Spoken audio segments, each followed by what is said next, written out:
All right, guys, we are about to begin, but first we need all of our corner workers back to the track immediately, please. Again, we need all of our corner workers back on track.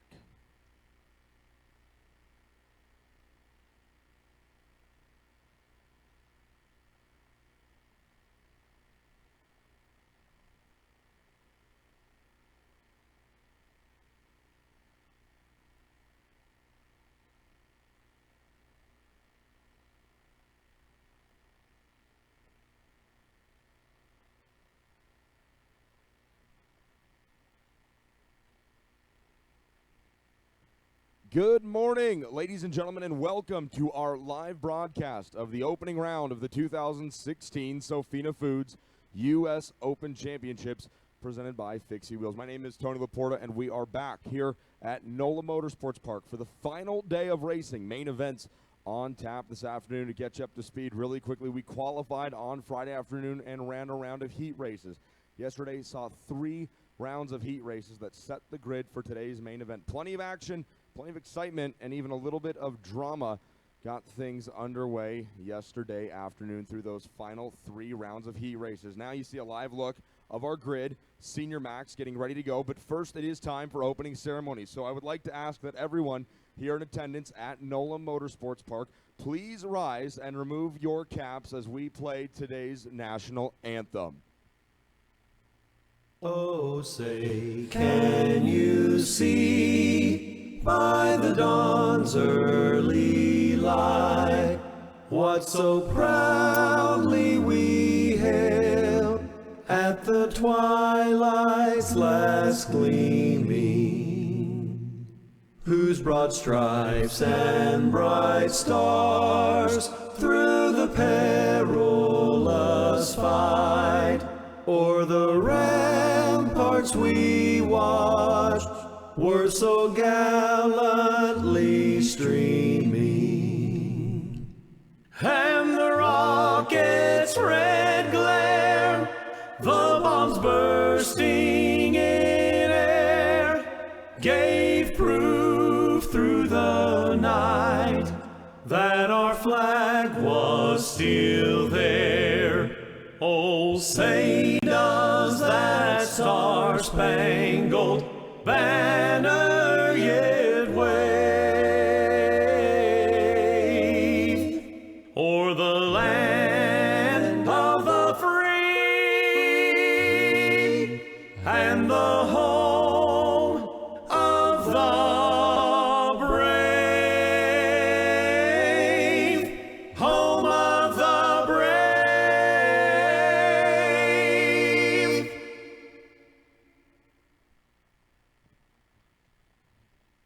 Thank you, ladies and gentlemen, for rising during our national anthem. We're getting ready to go now with our Senior Max main event.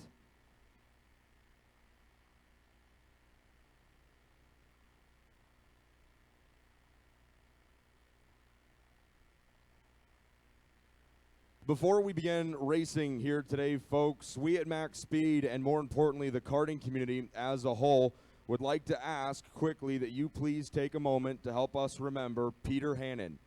Calling New York home, Peter made a beautiful life with his wife, Colleen.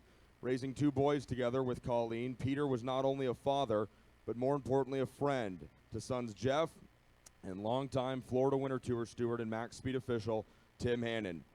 And while Peter was a fantastic father to his boys, Jeff and Tim, he was as much of a father, grandfather figure, and even a friend to the thousands of young drivers who walked through the gates at the Hannon's track, Oakland Valley Raceway Park. When it came to racing, Peter was helpful, energetic, and always excited, far more so than the typical 76-year-old. Embracing OVRP's slogan of teaching racing's future fast, Peter Hannon truly loved being around for the youth of our sport. After joining Max Speed last year as a member on the Florida Winter Tour staff, he enjoyed the family aspect of being on the road with the crew. Peter Hannon will be missed by the families of Oakland Valley Raceway Park, the racers, and the entire karting community. At 76 years old, he was just as young at heart as any driver he ever helped. We now ask that you join us in a moment of silence as we remember our friend, Peter Hannon.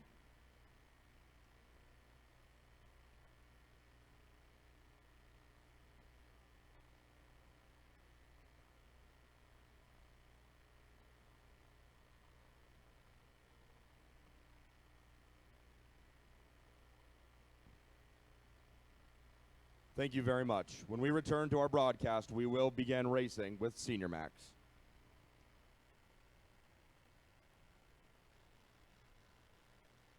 I get home from work on Saturday morning about 4 to 5 a.m.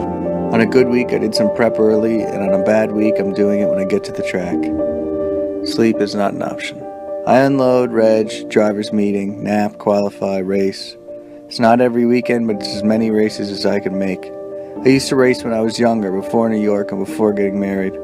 I've always worn Bell. From bicycles to race cars, it's given me the best in safety when I've needed it the most.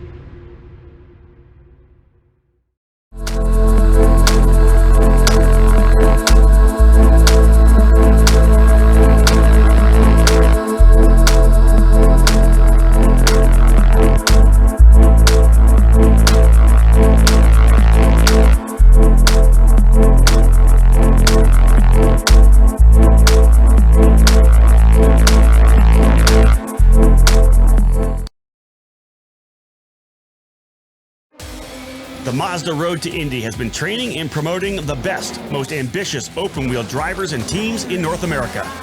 Now, Max Speed Group and Anderson Promotions brings to the Rotex karting world a unique opportunity to experience the next level in racing.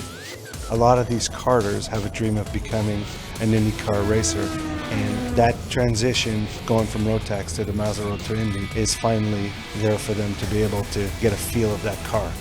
The Mazda Road to Indy, where drivers and teams from around the world come to succeed. This is where it all starts. This is where you want to be.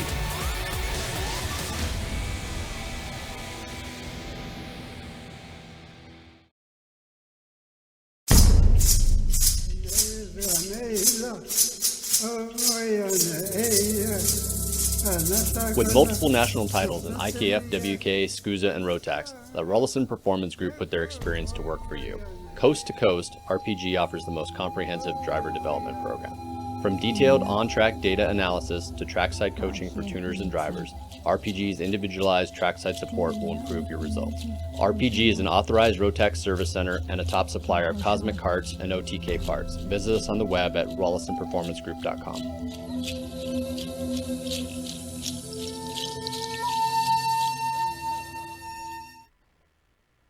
Welcome back, ladies and gentlemen, to New Orleans Motorsport Park, where you are now looking at a live image of our Senior Max drivers as they make their way down the track for their formation lap. We're getting ready to go racing. We want to thank all of you for tuning in and welcome all of you as we get ready for main events. There's a live look at your Senior Max final starting grid. Oliver Askew and Gianfranco Mazzafaro have been the front row all weekend here in New Orleans, but it's the Kuna USA drivers running third and fourth, Trent Nestep and Von Comtout, that may just have a shot. And what about the RPG drivers starting fifth and sixth? Kellen Ritter and Walker Hess. We're going to find out who's got a shot at Askew as the green flag flies.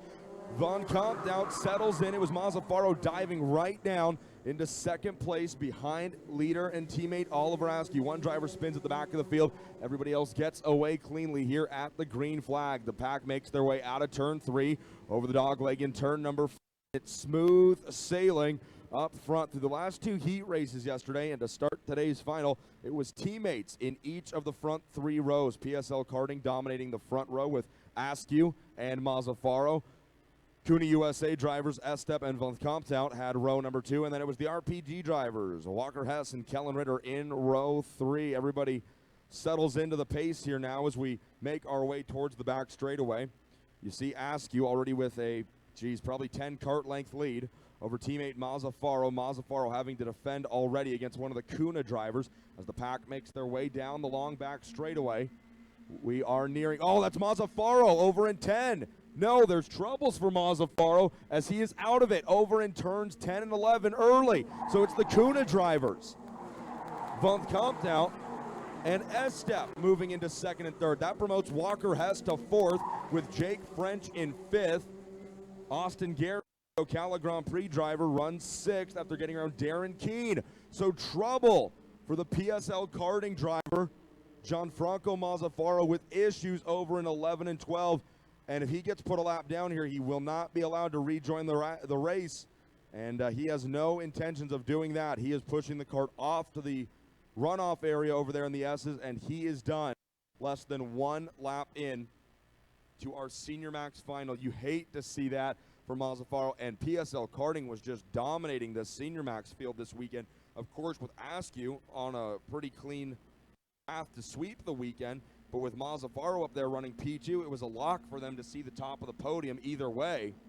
But now with Mazzafaro out of it, the Cooney USA and Tony Kart drivers have a shot at this thing. You see Askew dipping as he crosses the start-finish line. It's Trenton Estep who goes purple the second lap around. Minute 3.142 for the driver from Texas. Von Comptown was a minute 3.2. Estep a minute 3.1. Askew a minute 3.1. So Estep's got him by about less than 1/10 of a second, but it is enough to show. If Estep can hook up with Von Comptown here, we may have them draft and do their best to reel in leader Oliver Askew. They come out at 8 through 9 over the strips. They'll make the run down the short chute to turn number 10. Walker has just laid down a minute 3.5. He definitely needs to step up the pace here, as it looks like he has been shuffled back down the running order. That should be Jake French who's gotten around. I think Garrison came along as well. We'll see as they cycle around and hit the starter stand. It's going to be a long 20-lap final here for our Senior Max drivers. Minute 3 lap times at 20 laps. You don't need to do the much math there, folks. You know how long this race is going to be. Yeah, Hess has been shuffled back early here, unfortunately. He's going to slip all the way to about 7th, I want to say. No, he falls behind his RPG teammate, Kellen Ritter. And Walker Hess is scored in the 8th position, and he has Linus Lindgren hot on his trail. Walker has got to figure something out if he wants to continue to run inside the top 10 here at the opening round of the U.S. Open. It is the first weekend of the 2016 Sofina Foods U.S. Open, the sophomore effort from Max Speed to put on the national championship. Last year saw success as the series visited Dallas Karting Complex, Grand Junction Motor Speedway, and then wrapped things up at the Rio in Las Vegas. This year we're here at NOLA for the opening round. We'll head to Utah Motorsports Campus in late June for the second round, the summer event of the championship, and then we will return to the Rio Hotel's parking lot for the final round of the U.S. Open in Las Vegas, Nevada. But before we get there, we got to finish up round 1, and the Cooney USA drivers are doing everything they can to try and steal a win away from Oliver Askew. Askew just went purple last time by with a minute 2.986. We'll see what lap number 4 looks like. It's a minute 3.071. Von Comptown was a minute 3.1, and Estep lays down his personal best of the race, a minute 3.124.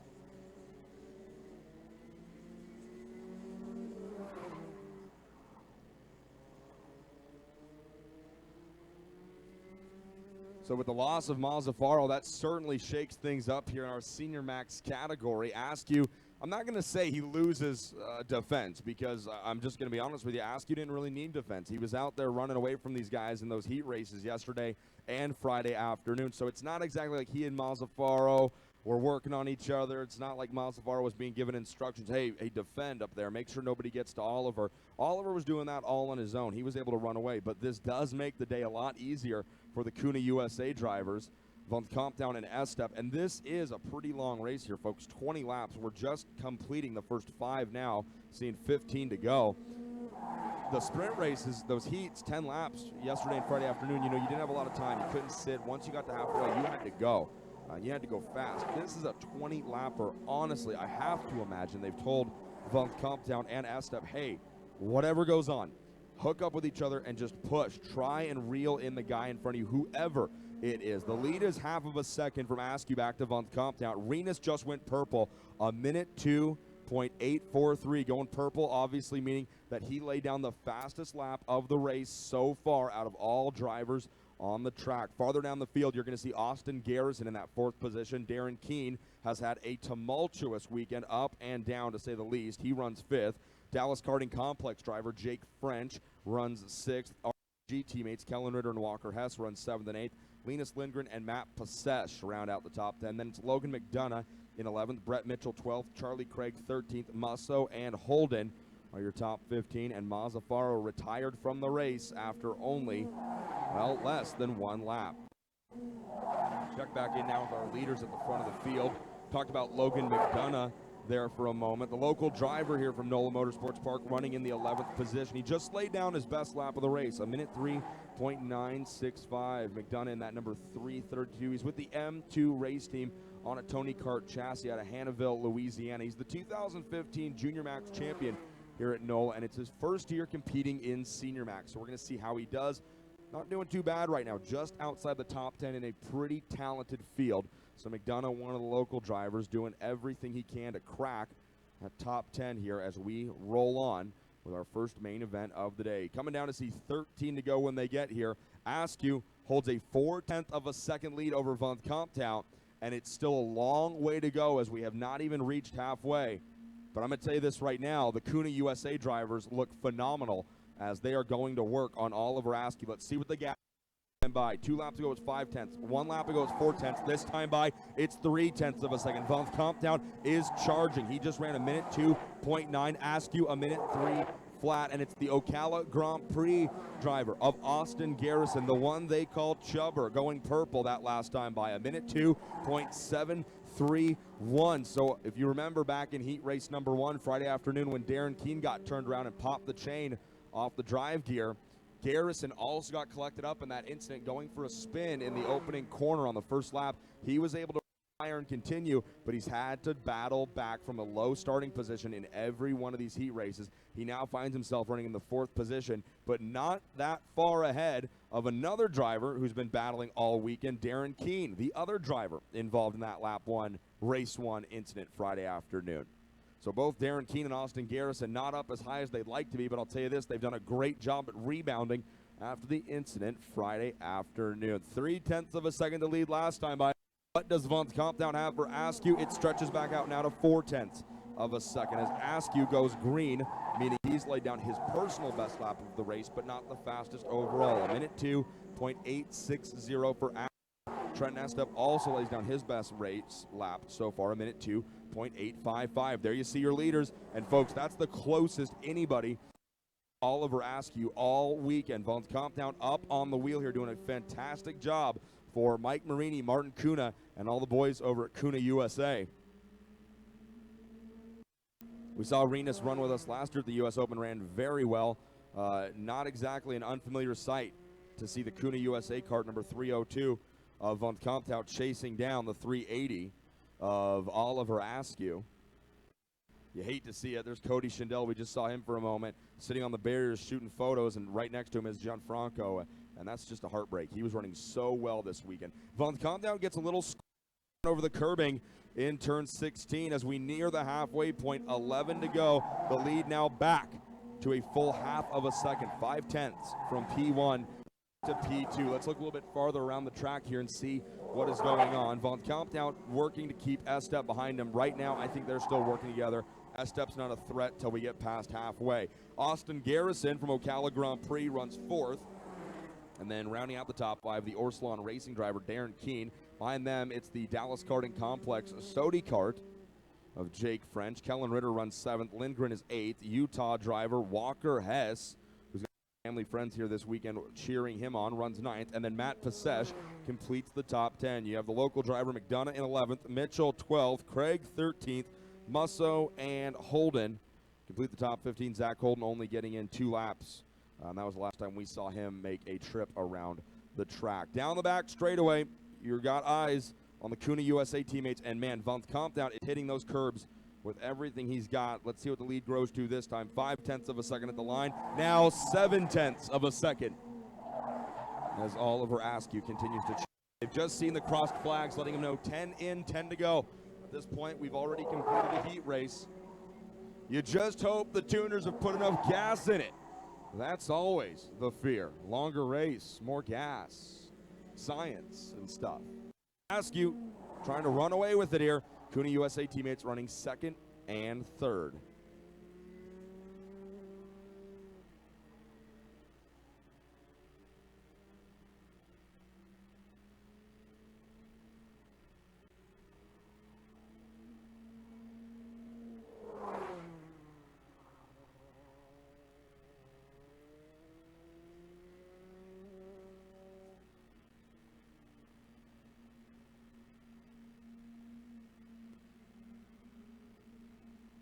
So now you see a look there at Austin Garrison, the Ocala Grand Prix driver. A lot of stuff going on with OGP over the last couple of weeks. It is no secret, the press release coming out that one of their star drivers, Kyle Kirkwood, making the switch from OGP over to PSL Karting.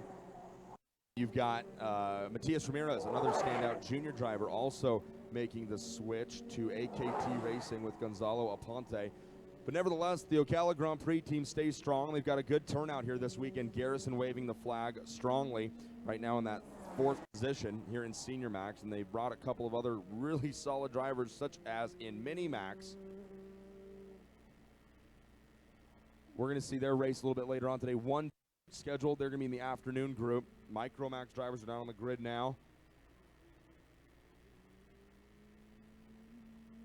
You saw him just in front of Jake French, the Dallas Karting Complex driver. Jake's been running very well already in 2016, contesting the Challenge of the Americas out on the West Coast, the Andy Seisman promoted series. He ran the Stock Moto senior category. The first year Stock Moto shifter racing's been offered at the Challenge of the Americas. And Jake French, well, he went out there and ran away with it, winning the championship, I believe, all the races. He was very strong everywhere they went through the 2 races in Arizona and then wrapping up in Sonoma, California. He has decided to change things up a little bit here. Last season in the U.S. Open, he ran in DD2 Senior, doing everything he could to earn a ticket to the Grand Finals back in Portimao, Portugal. Ran the Stock Moto early this winter over on the Challenge of the Americas on the West Coast with Dallas Karting Complex. And now here in the U.S. Open, as we head through the spring and into the summer months, Jake has climbed back into the seat of a single-speed senior max kart. I think a lot of drivers will tell you this is one of the toughest categories in all of karting to be fast in, as he is running right now in front of Kellen Ritter.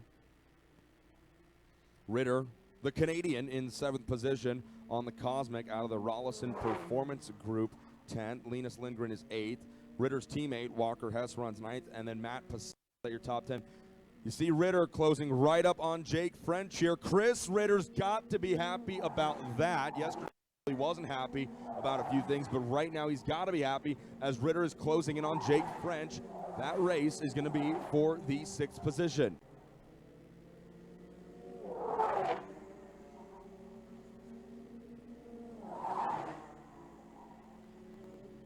There you go. Once again, we check back in on Ritter and Jake French in the Sodi kart.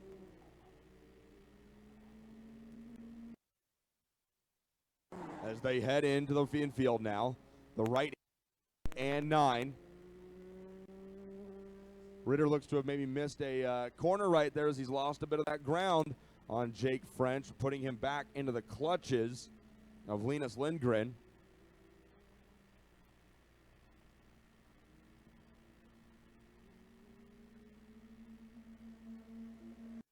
Keen goes purple that last time by a minute 2.644. You see Jake French ducking all the way down as they fly down that back straightaway, passing his mom, Gina French, one of our assistant race directors here at the U.S. Open. Gina standing back on the back straightaway, keeping an eye on everything. A very good position back there. She's been with us through the Florida Winter Tour, and now she's on track, making sure that son Jake French and all of our drivers stay on the up and up here. I want no funny business out of these senior max drivers.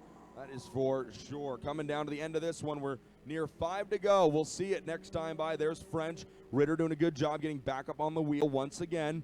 As they head into the infield section, you see that Sodi kart, white and orange, of Jake French. Kellen Ritter trying to reel him back in. We'll see if Ritter has anything for the 6th position here. That's the position they're fighting for, as they'll come down to see 5 to go. They roll into the S's 11, 12, and 13 before making their way through 14 and 15 onto the back straightaway. Up front, not much has changed. Oliver Raskew's going to come out at turn 17 to see 5 to go. The open hand extended from our chief starter, Cameron Egger, letting him know 15 down here, 5 laps remaining as we continue to watch this battle between the Texan Jake French and the Canadian Kellen Ritter. French just lays down a minute 3.394. Ritter goes better, a minute 3.195. So Ritter has the speed. The question is, does he have the moves to get around Jake French? Kellen Ritter trying to look high, trying to look low, getting around for that 6th position on Jake French. 6th place up for grabs. The battle you're watching on the monitor right now as Oliver Askew takes our lead pack through turn 10. Up front, it's still Von Comptown and Estep running second and third. Garrison fourth. Keen is fifth. And here's the battle for sixth. Jake French still trying to keep Ritter behind him. Ritter comes a little wide, out of 10, over the curbing in the S as they go. I'll tell you what, when I saw 20 laps on these schedules today, folks, I thought, man, that's a long. I don't want to talk that long. No way anybody wants to hear me talk that long. But this race in Senior Max has proved to be very fast and very entertaining. At the onset, you saw Mazzafaro fall out, and the Kuna USA drivers mount a strong charge coming after Askew. Well, it hasn't exactly worked as they still run in the back. Now, Ritter pulls the trigger on French down on the inside in one. The young Canadian's through. Chris Ritter. Drinks are on you, but French tries to battle back in three. French gets the position back. Giving up so easily here. This is the fight for sixth as Ritter stays right on the back bumper of the Sodi cart into the infield. Jake French trying to make sure the RPG Cosmic cart stays right behind him. Incredible on-track action here, and we aren't even in the top 5, the battle we're watching right now. And as these two fight it out, Linus Lindgren joins the fight in the 8th position. Ritter in 7th, French in 6th, over the curbing. Man, Ritter is all over the back bumper of Jake French. A minute 3.4 for French, a minute 3.2 for Ritter. Ritter consistently 0.2 of a second quicker than Jake French down the back straightaway. Can French keep Ritter behind him? Ritter pulls out to make a pass, going into 16. He's there, and he's through. Kellen Ritter now into the 6th position. Can he defend against the Sodi cart driver? They make the run out of 17 down the front straightaway. French has a good head of steam. Does he pull out to pass? No, he's not close enough. So now Ritter needs to settle in, find a very fast pace, and try to pull away. But Jake French is not going to let that happen. He's going to stay on the wheel here. Purple goes to the 4th place driver, a minute 2.563 to Austin Garrison. Our leaders now find themselves coming out of the infield. Estep has got to get busy if he wants to fight his teammate Von Comptown for that 2nd position, and they need to watch out because Garrison is starting to reel them in. Who will stand on the podium? It's almost certain that Askew be on top, but 2nd, 3rd is up for grabs. Von Comptown in the 2nd position. His teammate Estep, the Junior Max champion, running in 3rd, and then it's Garrison, the Ocala Grand Prix driver, running in 4th. When does Estep get the green light to go out? Teammate, it's got to come soon. 18 down, 2 to go. They fly down into turn number 1, about a cart length gap between 2nd and 3rd place teammates. Von Comptown, Estep, Garrison, and Keen sitting right back and watching. Meanwhile, in 6th place, Kellen Ritter slowly pulling away Texan, Jake French, and Jake now has a challenge in the form of Linus Lindgren. Jake just trying to make sure he stays comfortably inside the top 10. French running 7th, Lindgren 8th, Walker Hess 9th, and then rounding out your top 10 will be Matt Pasesh. There's 2nd and 3rd place. Von Comptown on your monitor. Askew rolls through 11, 12, and 13, and Garrison is there. He's on the back bumper of Trenton Estep as they roll towards the back straightaway. 1.5 laps to go here. This is the fight for the first step on the podium, the first name that will be called in 3rd position. Is it going to be a Kuna USA driver, or will it be one of the Ocala Grand Prix drivers? Hopefully nobody brings an onion celebration this afternoon. White flag in the air now. 1 lap remaining. Can Askew stay perfect here in New Orleans? Von Comptown defends against his Kuna teammate. Estep's just trying to find a way around for 2nd spot. 3rd's good, but 2nd's better here at the U.S. Open. Von Comptown a little narrow on corner entry. That stacked him up. Estep trying to find his way around, and all this has done is allowed Garrison and Darren Keene to catch up. It's a 4-cart logjam for 2nd place as they roll through the infield. Estep to the inside in 8. He's through. Can Garrison come along? Yes, he does. Von Comptown gets freight trained in the infield. Now it's the rookie, Trenton Estep, in the 2nd position. Oliver Askew driving away. Garrison gets around Trenton Estep for P2. Garrison around for P2. It's going to be Estep now back to 3rd where he ran at the white flag. What about Darren Keene? What does the Orsalon Racing driver have to say? Askew makes his 2nd trip down the back straight for the final time. Through 16, out of 17. He's going to sweep the weekend here in New Orleans. Askew, your winner of the first U.S. Open of 2016. Garrison rebounds very well to 2nd place, and then it's the rookie out of Texas, Trenton Estep, your Junior Max champion from last year, coming home in 3rd. We're now going to head downstairs to talk to our podium finishers. We'd like to invite everybody into the grid area to join us for our podium celebrations. The pit has been opened. We will see you downstairs for our podium celebration. Let's give you the rest of the top 10. It was Darren Keene in 4th, Van Kamptown 5th, Ritter 6th, Jake French 7th, Lindgren 8th, Walker Hess ends up 9th, and Matt Pasesh comes home 10th. We're going to head downstairs to talk to our top 3. We welcome all of our friends here in attendance at NOLA to come in through the front gate and join us downstairs at the podium right in front of the timing and scoring tower.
All right, so welcome, ladies and gentlemen, to our first podium of the U.S. Open of New Orleans.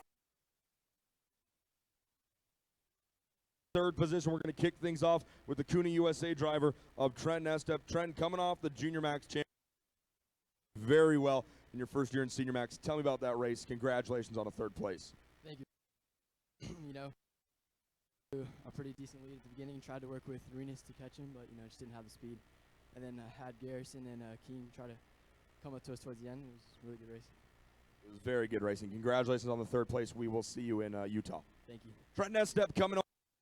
Austin Garrison had a very up and down weekend, involved in a lap 1 incident Friday afternoon in that first heat race. Tell me about how hard it's been to get here to the podium this weekend.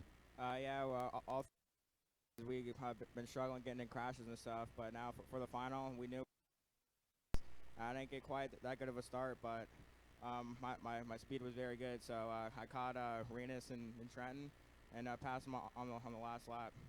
Austin Garrison flying this weekend. Congratulations. Thank you. Austin Garrison coming home in second place, folks. And then your winner here in New Orleans, Oliver Askew, qualified on pole, won all 4 heat races in the main event. Is it even fun anymore for you? No, it definitely is. I love winning. The guys gave me an unbelievable kart, unbelievable engine. Borelli RT, thank you so much. Ronnie Sala, my mechanic Danny, Dan for the engines, Coy, you know, everybody at Borelli RT. This thing is so fast, and I'm so happy. You swept the weekend here to kick things off with the U.S. Open. Oliver, we'll see all you guys in Utah at round number 2. Round of applause for your top 3, ladies and gentlemen.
So there we go. We're getting ready with our second final of the day. It is the Micromax category, brought to you by AM Racing Engines. You see a live look at our grid, and all of our Micromax kiddos are down there lined up, ready to go. It's always fun with our camera staff here to see who we can catch on camera down here on the grid as they get ready to watch their kiddos head out on track. This is the youngest category racing here on the Max Speed and the Rotax Max Challenge ladder system. They start down in Micro Max, then they'll move up to Mini Max a few years later. Then, of course, you have Junior Max, the 15 years old category, and then Senior Max, the category you just saw, arguably one of the most competitive categories in all of international karting. Senior Max, no matter where you go, that is usually one of the toughest groups to be fast in. Then from Senior Max, you don't really retire. You just move up to Masters Max. And boy, can I tell you folks something right now, that is going to be our last race of the day here at the U.S. Open. And a lot of you might say, oh, Masters Max. Why are they running so late? Don't they have to be in bed? What's the deal? Why are they our last category? But if you were here for any of the heat races yesterday, I'm going to tell you right now that you're going to want to be on the fence for that last race of the day. One, because it's the last race of the day, and who doesn't love racing? But Masters Max has proved to be just exceptionally competitive this weekend, and there's a lot of stuff going on in that category we'll talk about later on in the day. But first, we got to get through our morning program, and it is the AM Racing Engines Micromax category on the track right now as they leave the grid for their main event. It's going to be a 15-lapper here for the little ones. Starting in the 17th position, all alone in row number 9, it's going to be the 21 of Enzo Swan. Danny Dashelski, I finally got his name right, starts 16th. Jacob Kittleson lines up alongside in 15th. Jack Jeffers and Nikita Johnson make up row number 7. And it's Santiago Trissini with Noah Baker in row 6. Your top 10 is kicked off by Miss Paige Crawford of Long Island, New York. Paige has a lot of cousins and family and friends back home watching our live broadcast. Thank you to all of Paige's family and friends, and we sure appreciate you tuning in. She wants to say hello and thanks to all of you as well. Jeremy Fletcher starts in the 9th position aboard his number 22 Tony Kart.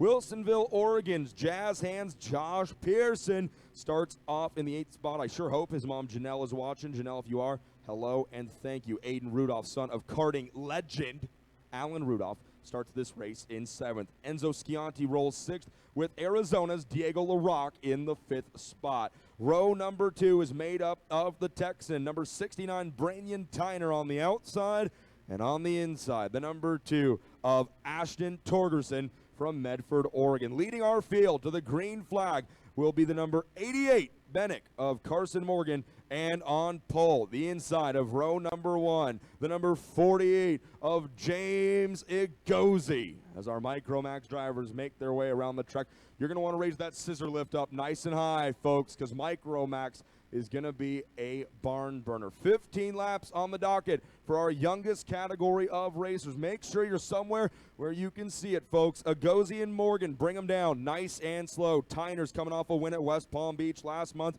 and Torgerson is looking to break through. You got Schianti in row number side, LaRocque, Rudolph, Fletcher, and Crawford. Right out your top 10. What do you say we go Micromax racing, folks? Cam Egger, our chief starter. No, he's going to send him around. A little too fast. They didn't like the speed coming out of turn 17, so wave off of the day here.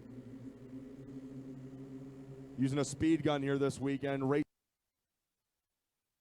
Or watching that speed radar, looking for a target speed of about 30 miles an hour is what it sounds like. They want the drivers to be rolling out when they come down into the acceleration area. At 30 miles an hour, if they look good, pulls the trigger and we go racing. If not, we get a green flag, and per the RMC rulebook, they have up to 2 laps to wave off the start and go to an official full restart.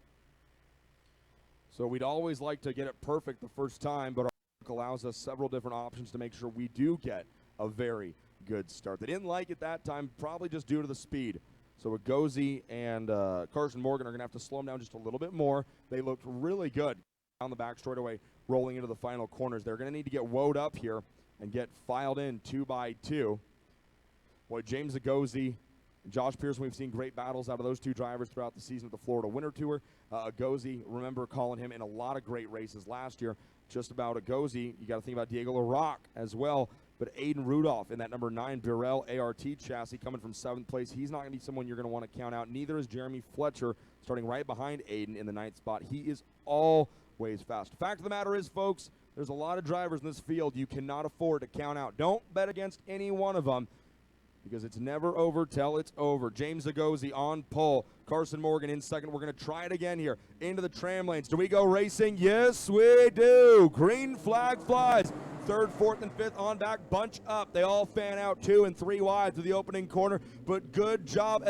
You can breathe now, moms. They've made it through the opening corner cleanly. They hit the left-hander, turn number 3, and still no incidences. Not yet. Good job.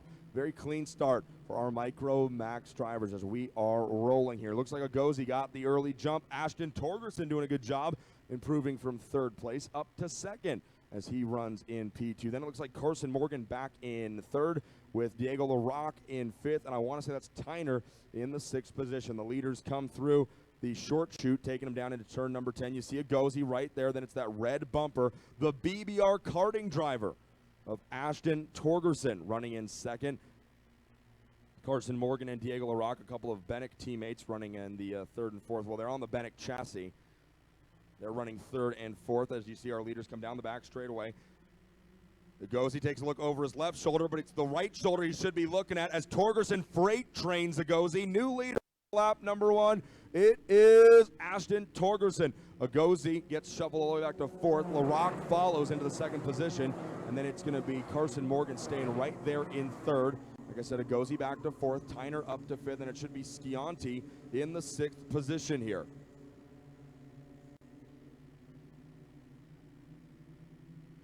Now it's going to be Torgerson losing the lead as LaRocque forces the issue as they enter into the infield over 5 and 6. LaRocque clears Ashton Torgerson. Peanut, the man they call him over there at BBR Karting. Blake Choker's got some stuff for sale over there we want to tell you about in a little bit. But first, we got to watch this exciting Micro Max race brought to you by AM Engines. It's going to be 2nd place switch up. Torgerson's going to lose another position as Carson Morgan battles to the inside as they enter turn number 10. Morgan picks up a position. So it's Diego LaRocque, your leader. Carson Morgan in 2nd, Torgerson 3rd, Agozi back to 4th. And these front 4 are very quickly starting to pull away from the rest of the pack here as they head down the back straightaway. Does anybody pull out in that 3-cart train? They draft right up to LaRocque. That shows you just how important the draft is here. LaRocque had a 5-cart length lead coming down the back straightaway as they entered. By the time they got to the end of the back straightaway, they were all over him. So the draft playing a massive role in the racing here in Micromax with our youngest drivers. In the infield, everybody's pretty even. But boy, if you get 2 or 3 carts hooked up together going down that long back straightaway, you don't want to be a guy out in front because they're going to catch up to you pretty quick. Agozi goes purple last time by a minute 10.555. 4th driver on track, quickest in the time charts. He runs right behind Ashton Torgerson. Morgan 2nd, LaRocque your leader. A little bit farther back it should be Josh Pearson up into the 5th position. I believe he's brought Brandon Tyner with him. Maybe a race for the lead. Does Morgan take a look down in 10? No. He stays in line. LaRocque continues to show the way. Now, just like I talked about, the draft is a big deal.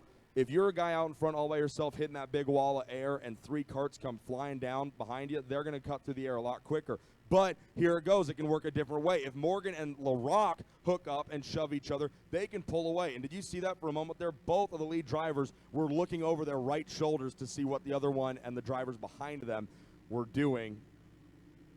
I'm no driver coach, but I'll tell you this, it's a lot harder to drive forward when you're looking backwards. But the draft, like I said, can work both ways here. It can help you catch the guy in front of you, but it can also help you pull away from the drivers behind you. If LaRocque and Morgan just hook up and run nose to tail, they will be okay. They'll be just fine, and they can try to put some gap between James Agozi, who's moved into the 3rd position, and Ashton Torgerson in 4th. Josh Pearson runs 5th, and then it's Schianti in 6th, Trissini 7th, Tyner 8th, Aiden Rudolph in the number 9, runs 9th, and then Paige Crawford doing a good job staying steady right in that 10th position where she began this race from. This is Micro Max, their final race of the weekend. Meeting up next, Junior Max drivers, so we need the Kuna USA Junior Max field to start filling into the grid.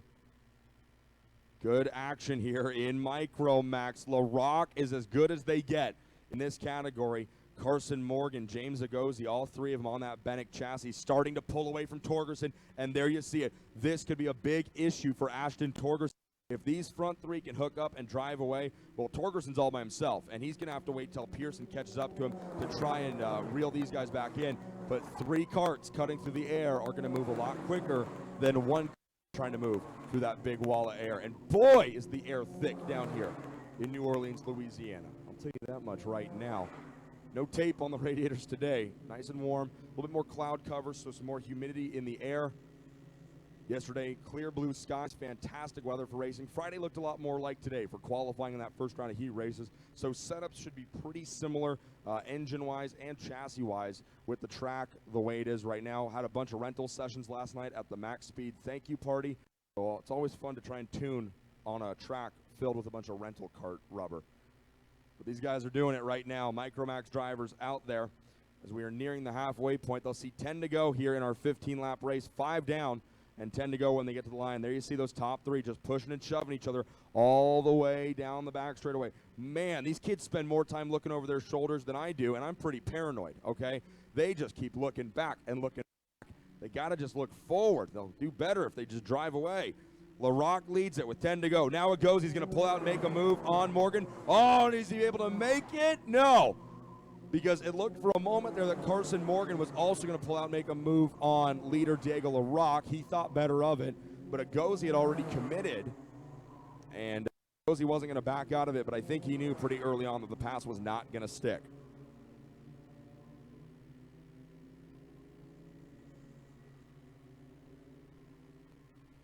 So as our leaders make their way through the infield, there goes Agozi on the inside of Carson Morgan. That pass is going to stick that time. But that also Ashton Torgerson to catch right back up to this pack. So Morgan now to third, Agozi in second. For a moment there you see on your monitor Aiden Rudolph leading Trissini, Jeremy and Paige Crawford as we watch those drivers head through the infield. The leaders are all spread out pretty evenly now up front. LaRock, Agozi, Morgan, Torgerson, your front four. Torgerson's getting close to Morgan's back bumper. He might be able to make a move next time by. They're going to see 9 to go here. We check back in with that second pack.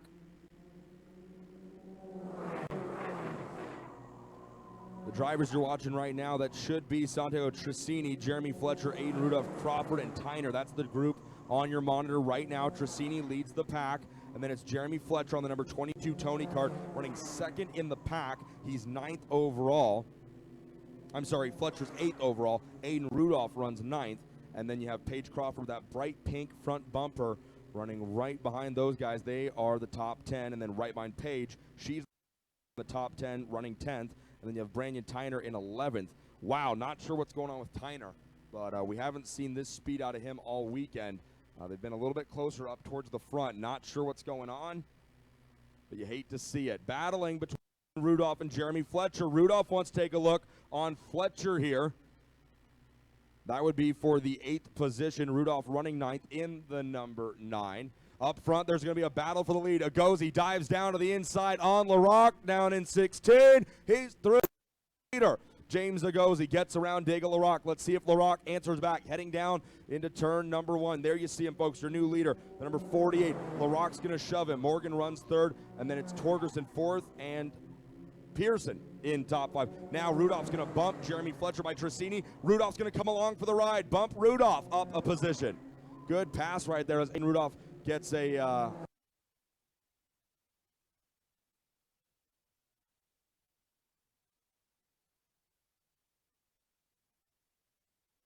into the infield. Aiden Rudolph in the number 9 is going to be scored up there, I believe, in the 7th position. Yep, as he has gotten around Trissini, but anything can change back there on a pack like that right now. Rudolph 7th, should be Trissini 8th, Fletcher 9th, Crawford 10th, Tyner 11th, and then Noah Baker in 12th. Who says we don't cover all the battles on track here at the U.S. Open? Good fights everywhere you look here in the Micromax category. Once again, we'll run downstairs to talk to our top 3 once this is over. Leaders coming down. There you see him right there to see 7 to go at the line. LaRock beating the bumper off of James Agozi, Carson Morgan, Ashton Torgerson, and Josh Pearson. Your top 5. Aiden Rudolph's going to come under attack back there in 6th and 7th by Trissini.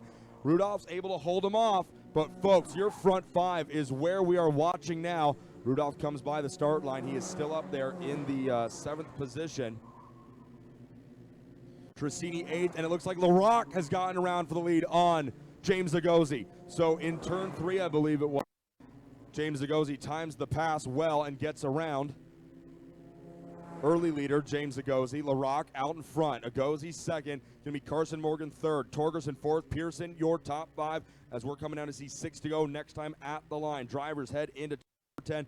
There's a lot of Bennecks up there at the front of the pack. Junior Max drivers need to be down on the grid as they are coming up. Folks, I wish we had a camera to put on every battle on the track right now because it is some phenomenal racing, but unfortunately we just can't do that. We're doing our best to tell you about everything going on the track right now. The Rock brings him down the back straightaway. Does Agosi pull out and take a look down in 16? No. He's going to stay glued right to the back bumper. Morgan still in third. Torgerson fourth. Pearson in 5th, but trying to join the podium before it's all said and done here. Running all alone in the 6th position is number 29 of Schianti. You see him enter the frame right there, coming onto the front straightaway. Going to step back here and see what's going on 7th, 8th, and 9th. Aiden Rudolph doing a phenomenal job still holding off in 8th. Fletcher 9th. Paige Crawford has Branyan Tyner trying to crack the top 10. Crawford, again, the young girl out of Long Island, New York. Just saw her last weekend at GoPro Motorplex for the first round of the Gear Up Challenge presented by the F Series. Paige was down there in Mooresville, North Carolina racing. She was at GoPro a few weeks earlier racing the WKA race. So Paige has been in the seat a lot already this year, coming down south out of frigid and cold New York. All that seat time is paying off as she's running top 10 here in a very solid Micro Max field. Up front, it's still LaRock, your leader. Agosi in second. 5 to go when they get to the stripe. What does Agosi have for his teammate Diego LaRock? Agosi takes a look over his right shoulder. He closes up on LaRock's back bumper. Nothing going on here. Carson Morgan in third, and it's Pearson now around Torgerson for the 4th spot. Torgerson rounds out your top 5. 5 to go.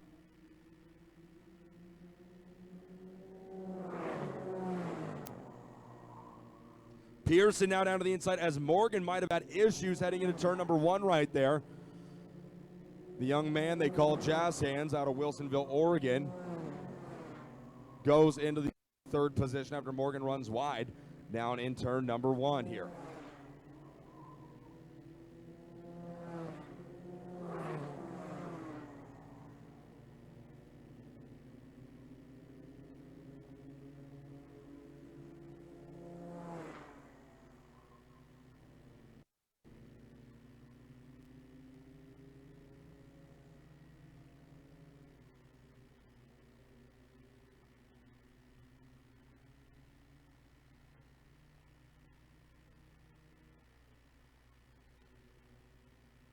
So Agosi doing a good job at pushing LaRock farther and farther away from the rest of the lead pack here.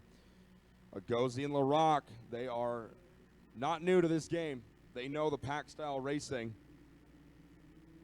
As Agosi's dad has given him all kinds of instruction. It looks like, at my best guess, just continue to keep pushing and work on getting as far ahead of the pack here as you and Diego can. That's what James's dad has got to be telling him right now.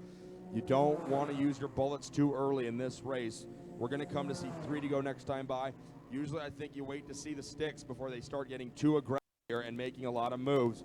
If Agosi and Pearson can keep, if Agosi and LaRock can keep driving the pace they have been, they should be okay here. LaRock and Agosi currently hold a 7/10 of a second lead over Josh Pearson, who runs in that 3rd spot.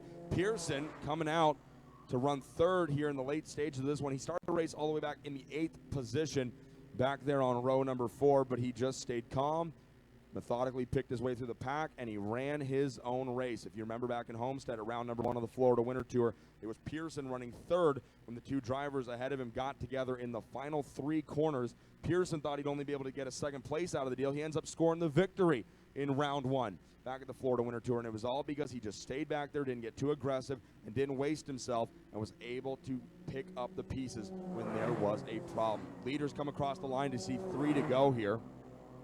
Ashton Torgerson runs in the 5th position. He's trying to get around Carson Morgan for 4th. Schianti still in 6th. Here comes that big pack, 7th, 8th, 9th, and it's broken up a little bit as Aiden Rudolph still leads the way in 7th. Jeremy Fletcher 8th, Trissini 9th, and then it looks like Tyner 10th, and I'm looking for where Paige Crawford may be. She's at the tail end of the line here. Currently scored in about 13th, so that is too bad. Paige was up there running right inside the top 10, holding on to the 10th position about 2 laps ago. Did not see what happened, but she's now back there in 13th, so it's going to be probably tough for her to claw back any positions in the next 2.5 laps, but not indicative. The results are of how good her weekend was here in New Orleans. Paige ran very well, and as we spoke about yesterday, she's still learning the road tax package. She's been very fast throughout the Florida Winter Tour on the Rock engine, and she ran both weekends of the Florida Winter Tour in Ocala and at Palm Beach. Her results were better on the Rock program, but she's still learning the road tax package, and I think here at NOLA she's run very well, and we can't wait to see how she does in Utah when we get down there for round number 2 of the season. Sticks are being shown to our drivers as they come around here. We've completed 13 laps, 2 remaining. This is the battle we are watching. This is the battle everyone's watching. On your monitor, you now see leader James Agozi, the white helmet, the number 56. Behind him, Bennick teammate James Agozi, the number 48, the blue, red, white, and blue American flag helmet paint scheme. This is now a game of cat and mouse, moving very quickly around the track. LaRock, a seasoned veteran here in Micromax. Agozi ran very well last year, and he's running even better here in 2016. These two kids are going to decide who is the last name onto the podium this afternoon. Agozi now makes his move. He pulls out of the draft. LaRock looks alongside. I don't know if he's going to have anything. Agozi's alongside as they head into 16. He's up on the curbs. Oh, and Agozi gets way sideways. He's able to hold on to it, but he loses all of his ground to Diego LaRock. LaRock now with at least a 5-car length lead. Pearson down to the inside in 2. He is through. Agozi's dad can't believe it. James hit the curbing down in turn 16. The cart got up in the air, very squirrely, but Agozi battles back in 3. LaRock trying to pull here. Pearson crosses Agozi back over. This is the fight for second. LaRock has clear sailing ahead of him. All he has to do is get the thing home in one piece. Agozi dives back on the inside of Pearson in 7. He's going to get the position, but he's driving very aggressively right now. Pearson hot on his trail in 3rd. Agozi, Pearson, the fight for second right here. Who's sure you get there? Who will stand on the podium in 2nd? Who will stand on the podium in 3rd? Whatever position it may be, don't throw anything away here in the last half of the lap. Agozi had a shot at the lead going down the back straightaway, hit the curb, 16, got crossed up, the elbows went in the air, and LaRock pulled away. Down into the final corner, looking to enter into the grand finals with a ticket. Diego LaRock decided to run the U.S. Open, and it's going to pay off as he scores the round 1 victory in New Orleans. The drag race for 2nd place is going to go to Josh Pearson. Pearson gets it at the line, shades of Ocala, Florida. Josh Pearson and James Agozi. How about it, folks? Fantastic race to the line there between Josh Pearson and James Agozi, but it's actually Josh Pearson, the first driver across the line in 2nd position. LaRock scores the victory. Pearson 2nd, Agozi 3rd, Morgan 4th, Torgerson 5th, Schionti 6th, Trissini 7th, Fletcher 8th, Rudolph 9th, and Noah Baker your top 10, folks. The Micromax drivers never disappoint when they get out on track for their main event. Let's go downstairs and talk to our top 3.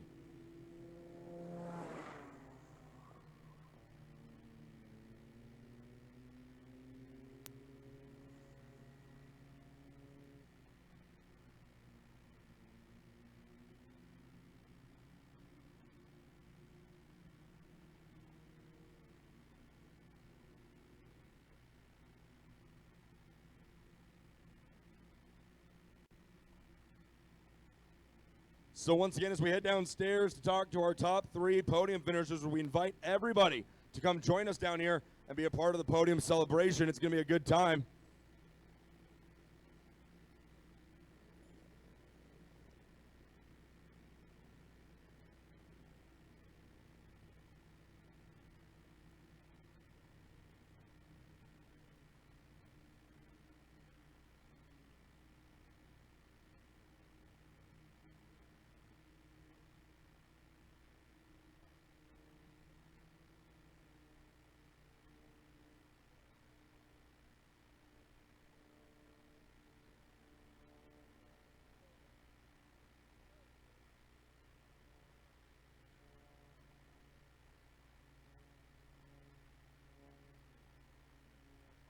So we're now down here in the podium area right beneath timing and scoring. We invite everybody in the stands to make their way over and cheer on our top 3 drivers as they climb out of their carts and lose the helmets. A handshake down there from Pearson to Agosi. So let's start things off over here with third place, James Agosi.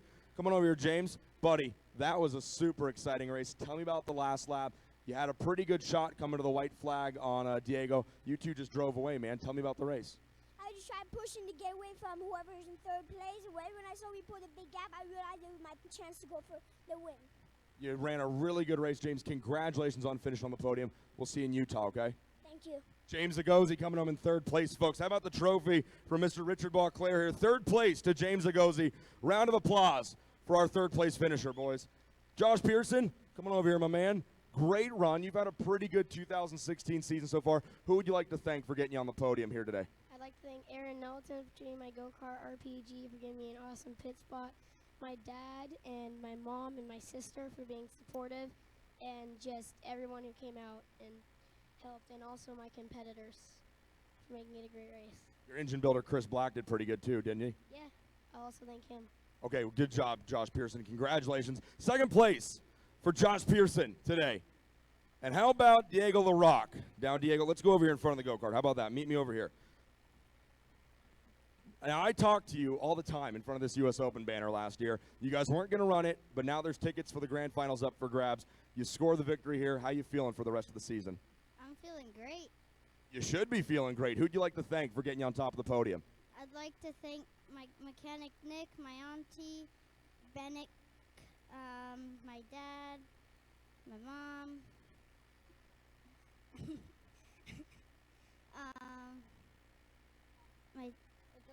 James Agosi, and then Josh Pearson. Just thanks for the great race. That's awesome. Round of applause for your winner, ladies and gentlemen. Diego LaRock, your winner. Josh Pearson in second, and James Agosi coming home in third. Micromax is done here in New Orleans.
So as we get ready to roll out now with our next main event of the day, Junior Max, got a shout out here from the one and only Jack Black. Says it's 1:05 in the morning here in Sydney, Australia, and I'm cheering on Reese Cohen and Rollison Performance Group. Jack hasn't raced a kart since Las Vegas in the U.S. Open, and he's moved up to racing the speedways here in Australia. He hopes to be back soon. He loves racing in America. Jack, thank you so much for tuning in. That's right, folks. It's 1 in the morning down in Sydney, Australia. Driver Reese Cohen getting to represent his home country, and a lot of his friends and family back home are staying up late to watch the broadcast. We sure do appreciate it. To everybody down in Australia, thank you for tuning in. We enjoy it. We appreciate it. We're getting ready to go here. Also want to just let you guys know that BBR Karting has some very unique engine cases from Black Racing Engines for sale. It's a pretty good deal. I highly recommend you go down to BBR, take a look at those. A solid engine case to transport your engines in from race to race. Go down to the guys at BBR Karting and Chris Black and talk to them. Really cool engine boxes, engine transport cases for sale. I would go talk to them.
So we now get ready to start our third main event of the morning here at NOLA Motorsports Park. It is the Junior Max category brought to you by Kuna USA. DD2 drivers should be down on the grid. Let's meet our Junior Max field quickly before we see a green flag here. The 222 of Max Hewitt rolls off in the 23rd position with Cade McKee and Bryce Botta in row number 11. Tyler Bruno starts 20th with Marcelo Garcia in 19th. Brandon Horwatz will start 18th with New York's Stephen Malozzi from Oakland Valley Raceway Park in the 17th position. Ahead of those two drivers in row number 8 will be a couple Kuna USA drivers, Nathan Ratton and Alejandro Jaramillo.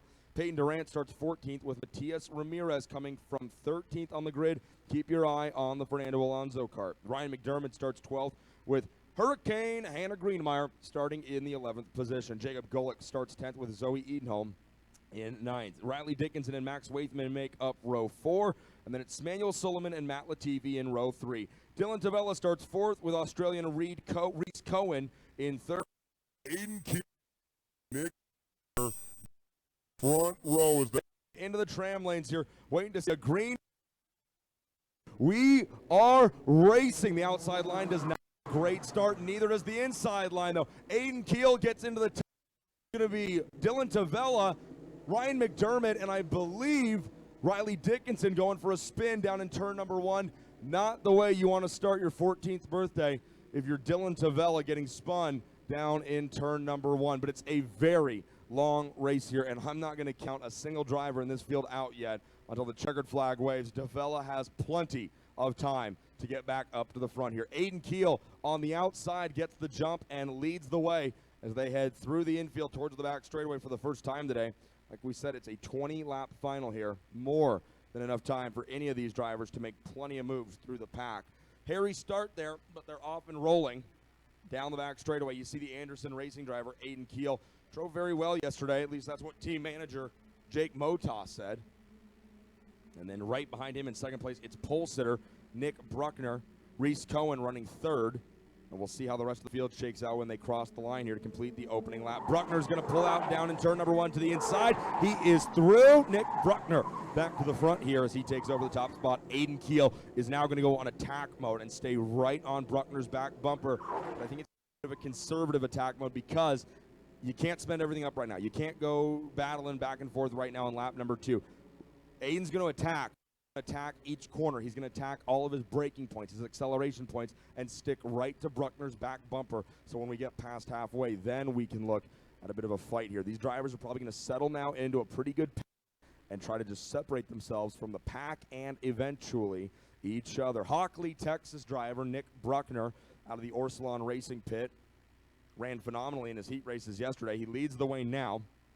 Aiden Keel right there on the bumper, though. If Keel gets a little bit of help from Reese Cohen, we could have a fight for the lead. Cohen lines up behind the barrel of Aiden Keel, and they push each other right on by. Bruckner goes from first to second, down to third. Aiden Keel stays on top of the leaderboard, and it's the Australian Reese Cohen taking a look down to the inside. He's through, and he brings Bruckner with him.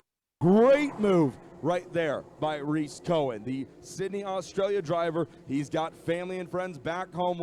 We hope you're getting up and getting loud as the hometown kid is driving very well all the way down here in New Orleans, Louisiana. Bruckner gets by Cohen for the lead, and Aiden Keel's going to come along as well. Oh, Cohen runs way wide, and look out, boys, because here comes Hannah Greenemeyer. No, that's actual Manuel Sullivan. I apologize. The Cosmic of Manuel Sullivan, Matt Latifi, Waithman, as they continue to fight back up at the front. Is that Sullivan around Keel? Yes, it is. Sullivan into P2.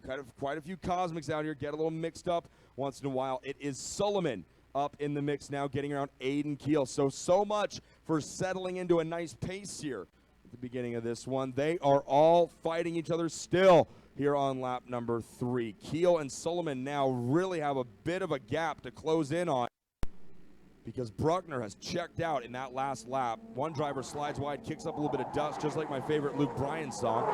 Sullivan in second. Keel's going to run wide, and that's going to let Latifi through, I believe.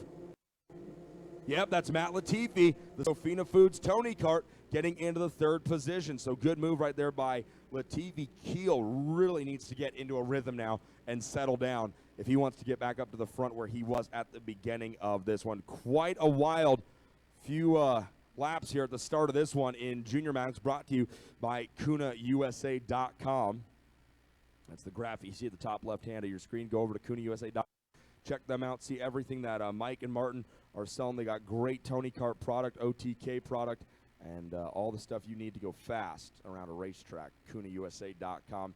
Up front, it's going to be Nick Bruckner. He's on a Tony Kart, but he's with Orsalon Racing. They also know how to make the green machines go fast around a racetrack.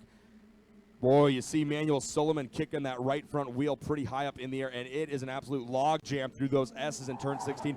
Ryan McDermott just made a move. He's right behind Peyton Durant, I believe. Yeah, it's going to be Durant.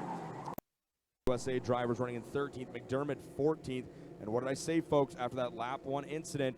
It's not going to take long for the kids who are able to complete passes to climb their way back up to the front. Tavella, another one of those drivers involved in the incident, he is up to 12th. So this race is far from over, and we probably can't put a camera on the fence line, but as Dylan Tavella moves his way from that back up to the front, Phil Tavella starts to walk farther away from the fence because he knows Dylan's going to have a chance at this one before it's all said and done.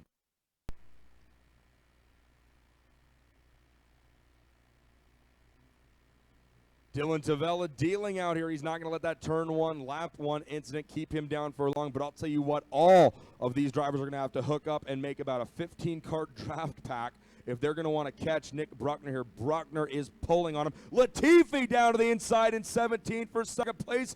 He is through. The young Canadian, Matt Latifi, with a monster move down in the final corner at the end of lap number 5, and that's enough to put him into second place. Latifi coming off of a solid third-place finish at the Rock Cup finale back in Palm Beach last month. Well, you know what? Latifi liked the view from the podium in Junior Max, and I think he wants a little bit more of it. Steve Chapman spinning the wrenches on that kart. They've set it up all week down here at NOLA Motorsports Park, and now it's up to one man, Latifi, to get in the kart and drive. Steven Chapman, he's probably just happy not to be lifting that go-kart up and down off the stand. It's got something like 90 pounds of lead on it, I think. But no matter how much lead you put on it, Matt Latifi is going to drive the thing as hard as possible. You see him in second place right there leading the pack. And then behind him, it's going to be Manuel Sullivan in third. Aiden Keel, the Anderson Racing driver, in fourth. Reese Cohen running in the 5th position. Behind them in 6th, it is Hannah Greenemeyer. So I gave Hannah a shout-out at the beginning. I was wrong. It was actually Sullivan. But now we're going to get to talk about Hannah a little bit. She is creeping closer and closer to the top 5. Reese Cohen has gotten around Aiden Keel for the 4th position. May have lost one driver, pretty middle-ish pack. Going to try and find out exactly who that was. Up front, Nick Bruckner driving away. Latifi runs 2nd. Should be Solomon in 3rd, Cohen 4th, and then Keel in 5th. Matias Ramirez goes purple on lap number 6. Ramirez coming from quite a bit ways back on the grid, 13th when they dropped the green flag on this one. There you see him right there, the blue suit, the Fernando Alonso driver. He's trying to reel in this bag pack. Solomon down to the inside in 10 on Latifi, and he's going to go in with him. Reese Cohen gets a spot, so Latifi falls from 2nd back to 4th. Tavella got 4 more spots that last lap. Phil, you better start paying. He's up to the 8th position. He's running pretty well right now. It doesn't matter how far back he was at lap number 1. Cohen to the inside in 16. He's through. Maurice Cohen back up to the 2nd position. But these kids have got to calm down and work together if they have any shot at catching Nick Bruckner up front. He's got a 2.2 second lead over 2nd place on back. There you see the 2nd, 3rd, 4th, 5th, and 6th place drivers. Reese Cohen, Solomon, Matt Latifi, Aiden Keel, and Matias Ramirez. 7th place is going to be Jacob Golick, Dylan Tavella 8th, McDermott 9th, Edenholm 10th, Malozzi 11th, Jaramillo 12th, Durant, Garcia, Warwas, the top 15. Hannah Greenmeyer slipped all the way back to 19th. So that is tough luck for the Colorado driver. That may have been the driver that we saw run wide on the exit of 17.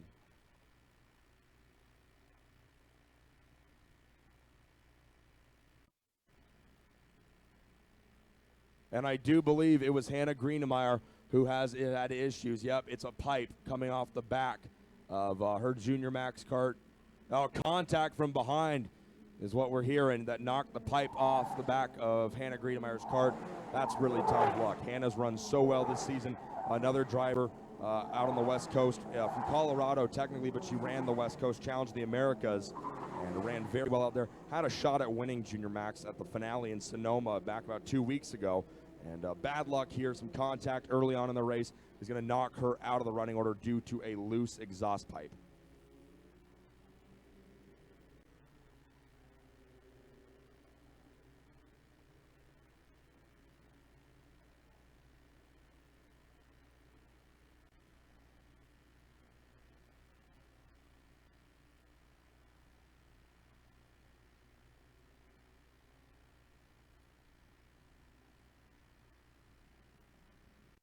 So as we near the halfway point of this race, let's give you another full field rundown here. Nick Bruckner's your leader, but Reese Cohen is trying to change that. Oh, boy, that was Solomon. Oh, no, it was Cohen who got a ton of air right there coming off a 16. Reese Cohen went purple last time by. The lead is 1.5 seconds from 1st back to P2. Cohen runs 2nd, Solomon 3rd. Matias Ramirez is now up to 4th after starting this race P13.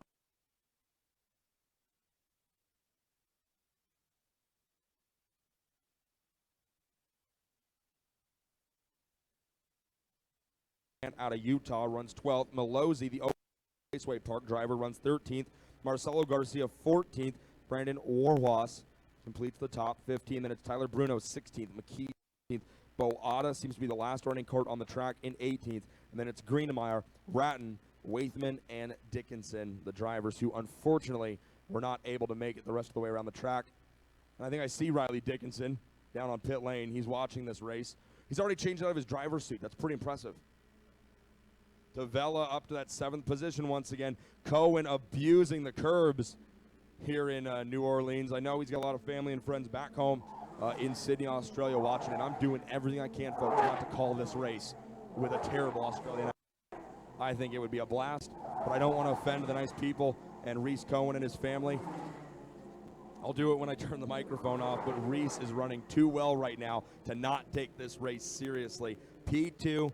Bruckner just ran his best lap of the race, but the lead is starting to shrink a little bit. Cohen goes from 1.5 seconds back to 1.3 seconds back. If Solomon and him could work together, man, they might have a shot at reeling the kid in. As we've just reached the halfway mark, 10 down, 10 to go. It's going to be up to Cohen. If he's going to go up there and win this thing, he's going to have to go take it from Nick Bruckner. Cohen running in 2nd, and he is using all the curbs around New Orleans Motorsports Park. You get up on that curbing, you really help the chassis jack the weight. All these karts, man, they don't, to those of you who are rookies in the sport of karting like me, karts don't have a differential, okay? All four wheels aren't spinning the same way. The inside rear wheel lifts, it jacks, it comes off the ground when these karts go through the corners. And if you get up on the curbing on the inside of the corner, that really helps the weight jack. You help the chassis rotate through the corner.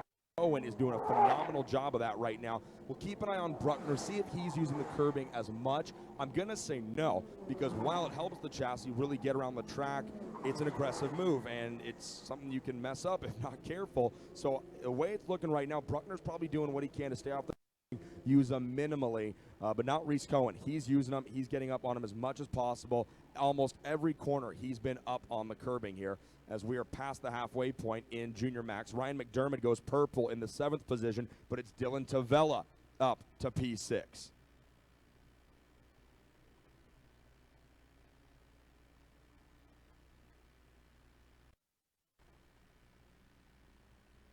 So there you see your leaders. Nick Bruckner ducking as they go down the back straightaway. Reese Cohen on the wheel in 2nd.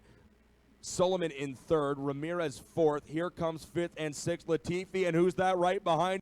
Guessed it, the man on the move, Dylan Tavella. We're going to try and stick with those two drivers right there, 5th and 6th. Tavella pulls out in 1. No, Latifi's not going to let him through, but it's a good look for Tavella. Nothing lost, nothing gained. Tavella's going to keep going to work here on Dylan Tavella. That's going to be to crack the top 5 after running as low as 22nd when he got spun at the start of this race. That is a net gain so far of a lot of positions, okay? That's some max speed math right now for you. If he was running in 22nd on lap 1 and he's up to 6th, that's a lot of positions gained. All right, we'll break out the calculators once this thing's all done. There you see the battle for 5th. It's Latifi holding the position on the Tony kart. It's Tavella with that black, silver, and red Iron Rock Motorsports graphic kit trying to chase down the 5th position. And then right behind them, it's the bright green and orange helmet, the Canadian, Ryan McDermott.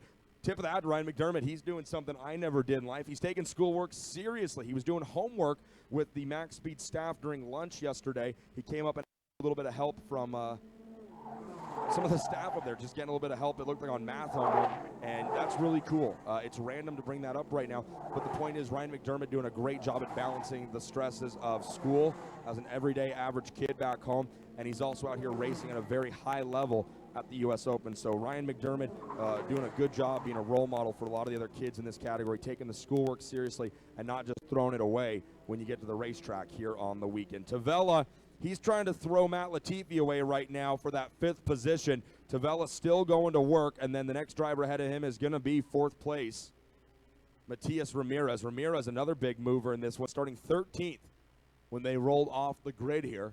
They're coming down to see 6 to go. We're nearly complete with this one, folks. 75% complete nearly, and they'll be seeing 5 to go in just a few short laps. McDermott, nothing to sneeze at, folks, because he is reeling in Dylan Tavella and Matt Latifi, and if Tavella doesn't make a move soon on Latifi, McDermott's going to make a move on him. So Tavella needs to get ready here. They come out of the final corner. Oh, and Latifi runs wide. That is not what he needed at all. Tavella down on the inside, and McDermott's going to come along as well. So the one corner Latifi could not have allowed something to happen in. He does. He runs wide off in 17, and that allows Tavella and McDermott to drive right on through. I say that was the last corner he could have afforded that in, because had Tavella just run down the straightaway, gotten into turn 1 cleanly, I think you would have seen McDermott start to challenge Tavella, and then Latifi could have lost a little bit of that pressure on the back of his neck. But boy, when he ran wide, he threw away those 2 positions, and unfortunately, he's got to come from the 7th position now as McDermott gets around Latifi for 6th, and Tavella up to P5. Dylan's still got 5.5 laps to go here as he's trying to salvage a podium finish after getting looped on the start here in turn number 1. He started the race in 4th. He's 1 position back now in P5 after being knocked out on the green flag. Lifts the radiator flap just a little bit, wants a little bit more air coming into that Evo 125 engine package, and up front, how about it? Reese Cohen is on Nick Bruckner's back bumper just in time for the final 5 laps. Tavella goes purple, a minute 2.855, but now the battle we transition to, the one for the lead, the one for the win. Nick Bruckner started this race on the pole position. Reese Cohen coming from 3rd. Well, now they're heads up for a 5-lap dogfight. Bruckner, the Tony kart driver, leading the way. Tavella May have gotten around Ramirez. We're looking for him out on track. No, he's right on Ramirez. It's about a 4-car length gap. There you go, purple that last time by a minute, 2.855. Fortavelli's the quickest driver on the track, but the ones we've got on your monitor right now, Nick Bruckner, Reese Cohen, and Manuel Sullivan. They're going to come down the back straightaway here. See 4 laps remaining, folks. This is the race for the lead, and very shortly it will be the race for the win. Down the back straightaway, Tavella with a monster run on Ramirez. He is by. Tavella clears Ramirez with ease. He's into the 4th position, and now the battle for the lead. Bruckner defends, going down into 1. Cohen's trying to make something happen on the outside, and that allows Sullivan through. Oh, boy. Now Sullivan taps the side of his helmet and says, let's work together, Reese. They are going to go after the Tony card here of Nick Bruckner. 3.5 laps to go as they head into the infield. Bruckner has been solid all race. It doesn't matter, though, how many laps if you don't lead the final one here. Tavella has gotten around Ramirez for 4th place. He goes purple on that last lap, a minute 2.829. He's got one more spot to go if he's going to stand on the podium. And if things don't go right between the top 3 here, we could see a driver run wide, get knocked out possibly. Tavella is sitting in the catbird seat, but we don't want to see that happen. We want to see these top 3 drivers battle out and have a fantastic run to the finish. Sullivan and Cohen have to work together here. If they're going to catch Bruckner, they need to push each other all the way around this turn track. 3 to go at the line. Bruckner currently has a lead of 0.2 of a second. Then it's Sullivan running P2. The Australian, Reese Cohen, in 3rd. The New York driver, Dylan Tavella, in 4th. And the Canadian, Ryan McDermott, in 5th as they come into the infield for what will be the 3rd to last time.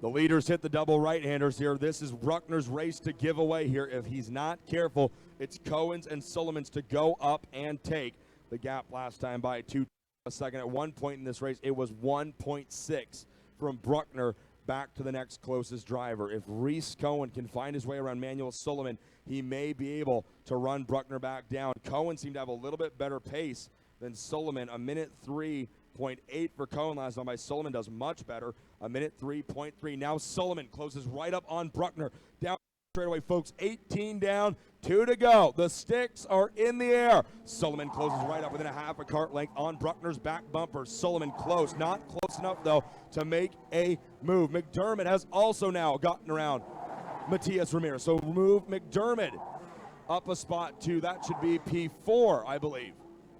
Yes, it is. Where is Dylan Tavella? Tavella falling down the leaderboard. Maybe issues. Tavella out of the top 15. Trouble strikes in the final 2 laps for Dylan Tavella. It's a heartbreak. Not the way you want to spend your 14th birthday, but now all eyes turn. Top 3 here. Bruckner, Sullivan, Cohen battling it out for the final lap and a half here.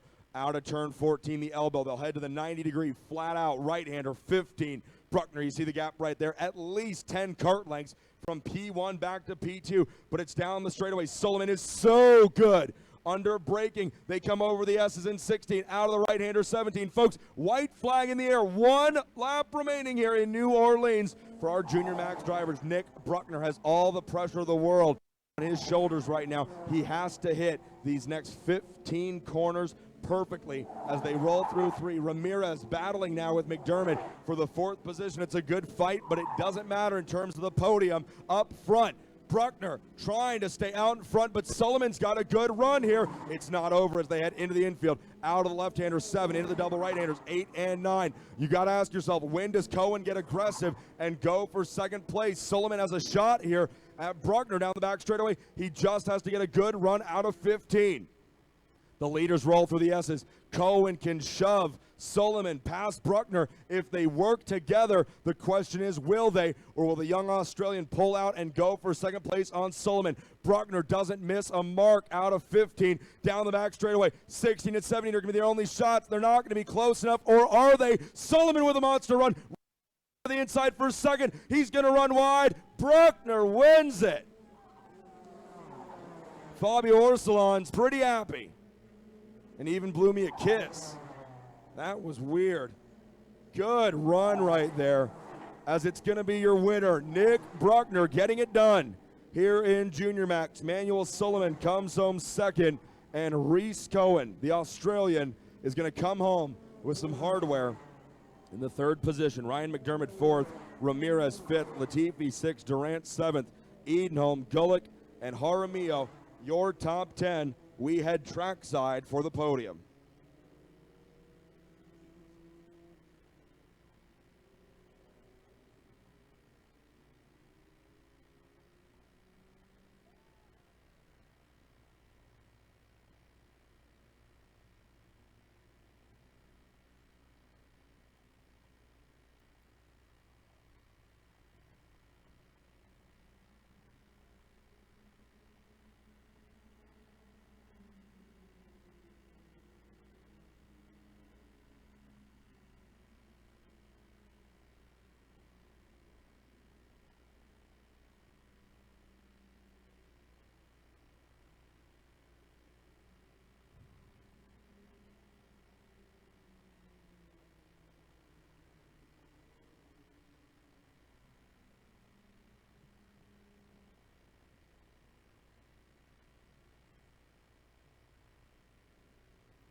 All right, so once again, we head down trackside for our podium celebrations. We invite everybody to please make your way down here and join our top 3 drivers as they celebrate first, second, and third place finishes here.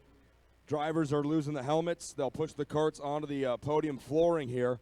Very nice setup for the opening round of the U.S. Open here by Max Speed. They're going to give the motorsport.com hat to Bruckner. We're getting ready to go here as Reese Cohen and Manuel Sullivan pop the helmets off. We're going to head over now and talk to our third place driver, Reese Cohen, as he's going to give Bruckner a handshake. We're going to talk to Reese. Fantastic run, my man. You got a lot of friends and family back home in Sydney, Australia cheering you on. Tell me about your experience here at the U.S. Open, and then tell me about that race. It's just been an amazing experience with RPG and everyone there. It's such a professional team. And I was just catching the whole race, and then just maybe tire pressure or something. The last couple laps felt a little off. But yeah, it was a good race. Had a little crack at the last corner, but didn't pay off. All right, Reese Cohen coming home in third place. Congratulations for the driver from Australia. Good run, Reese. And the trophy for third place. Congratulations, Reese. Great job. Manuel Sullivan aboard the Cosmic. That was a crazy last lap. Walk me through it, Manuel. Yeah, I know. The start was quite difficult, and then starting overtaking and get to the top 3 places, and then in the last corner trying to get the first place, but second place, not good. Second place, not that bad either. Congratulations on the great run. Manuel Sullivan, round of applause as he gets his second place hardware for the driver on the Cosmic. And then Nick Bruckner, our winner.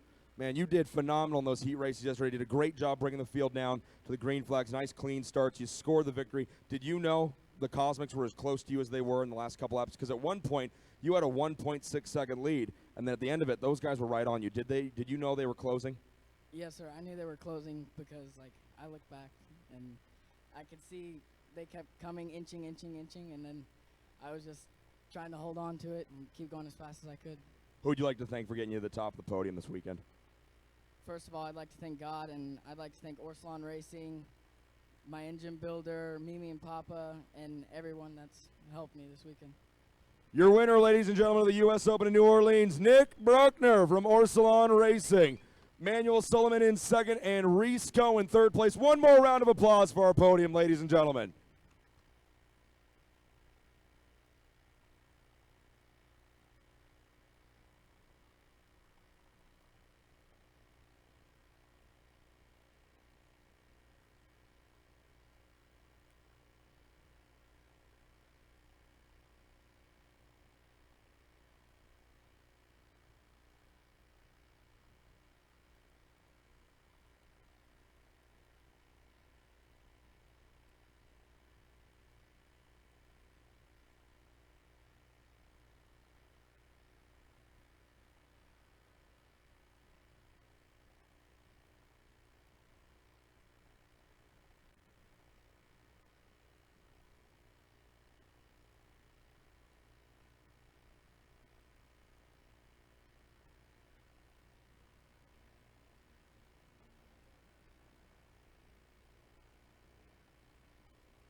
Attention to the pits. Attention to the pits. I need driver of the number 69 to the steward's office, please. Again, I need driver of the number 69 cart to the steward's office, please.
All right, so we need all of our DD2 drivers ready to go down on the grid. We're getting ready to roll out with our next main event of the morning.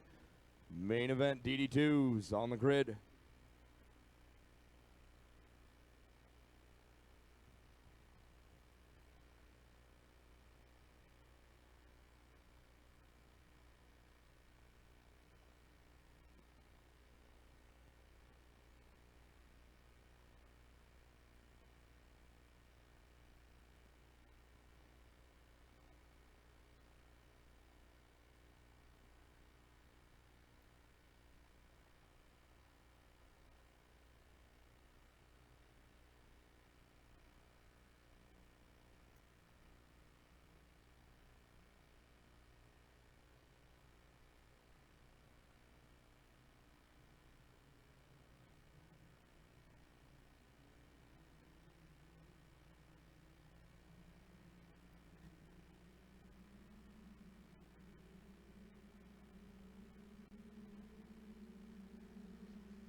Welcome back, ladies and gentlemen, to our continued live coverage of the 2016 Sofina Foods U.S. Open, presented by your friends at Fixie Wheels. Last night we had the Fixie Wheels Tire Changing Championships that Mario Iafrido demolished. Don't call him Alfredo. That guy hates that. We're getting ready to go racing now. Fourth main event of the morning. It's our second to last one of the morning. Coming up after this will be Stock Honda Senior and Stock Honda Masters. But first, it's time for DD2 and DD2 Masters. Jeff Kingsley, does anybody have anything for the young Canadian? Dev Gore rolls off in the second position. Jeff and Dev had a great race in yesterday's fourth and final heat race. Dev was able to get around on the start and led for the opening 4 laps before Kingsley finally found the way around. Let's see the green flag fly. We are off and racing here. Dev Gore trying to do the same thing he did yesterday, get that whole shot through turn 1, but Kingsley beats him down to the inside of that.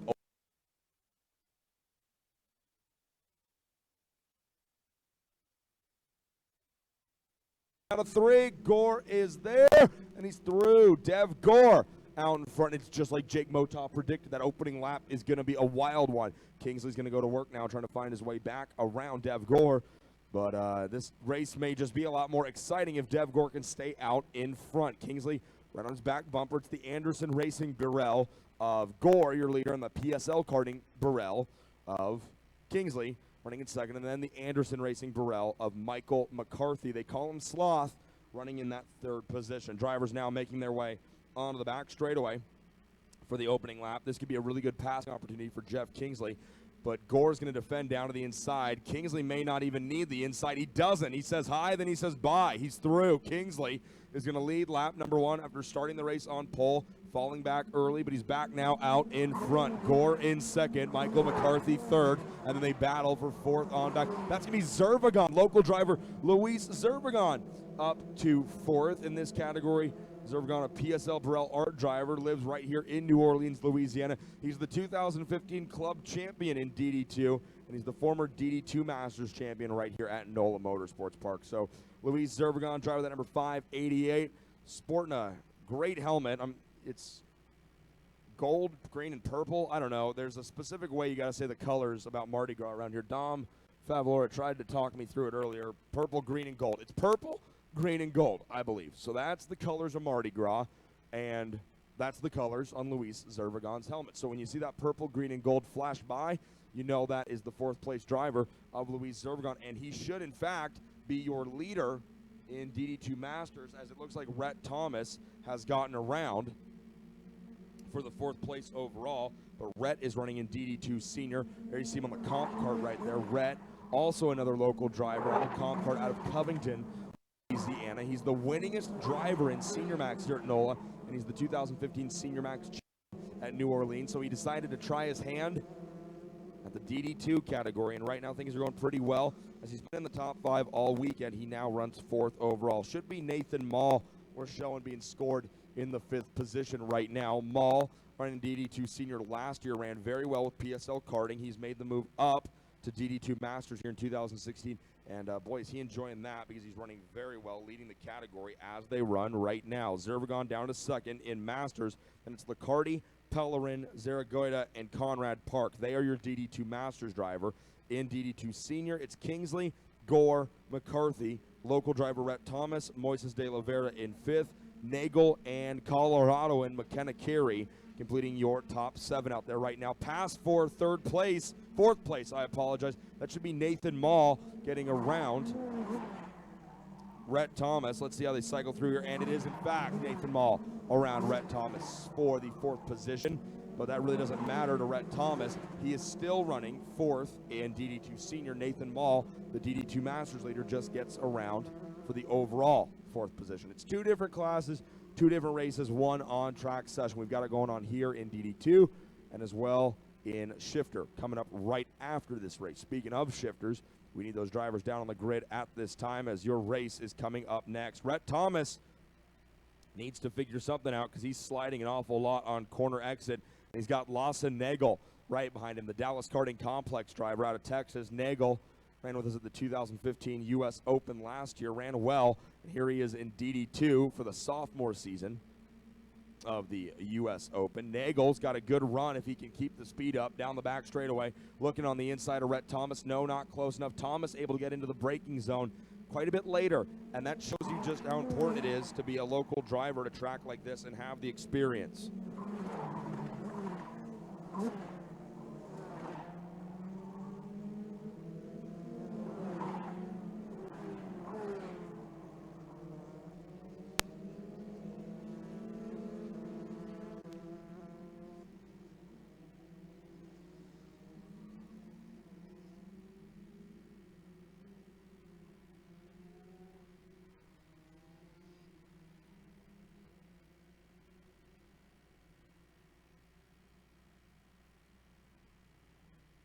But yeah, as we're talking about, Rhett Thomas is going to lose the position for fourth in the category now to Lawson Nagel when they get back around. And the point I was making was Rhett Thomas, local driver, he has a ton of laps out here on this track, and it shows when you can see how much later he can go into a corner and get on the brakes than Dallas Karting Complex driver Lawson Nagel, who has laps here on this track, but not nearly as many, obviously, as Rhett Thomas. Thomas is able to make the corners work a little bit better for him. We'll see if he's able to match this run coming out of 17 and make a pass down on Nagel. Not going to work in turn one. That experience, that track time here is a big thing. As he is now around for fifth position overall. Rhett Thomas back to sixth. De La Vera, Zervigon, Licardi, and Zaragoza. Your top 10. Speaking about drivers who have a lot of knowledge and a lot of experience, we got a few of them out here this weekend at New Orleans. We're going to have a few more of them when we head to Utah Motorsport Campus in June for round 2 of the U.S. Open. Spent some time last night talking to Walker Hess. His family was extremely gracious, as well as the Schroeder family, and inviting a few of us staff over for a crawfish broil at their RVs. And Walker and I were talking. They told me about how prepared they are for the U.S. Open at Utah Motorsport Campus. Walker, a lifelong driver out there at what was formerly Miller Motorsports Park. Walker feels very prepared. He ran well in Senior Max today.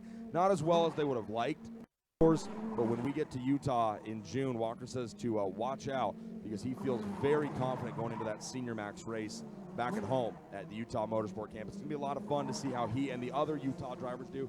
Some of those other Utah drivers we're looking forward to seeing, of course, the M-Squared teams and the Yardley Racing teams, two big shops out there in Utah when we get out west for the second round of the U.S. Open.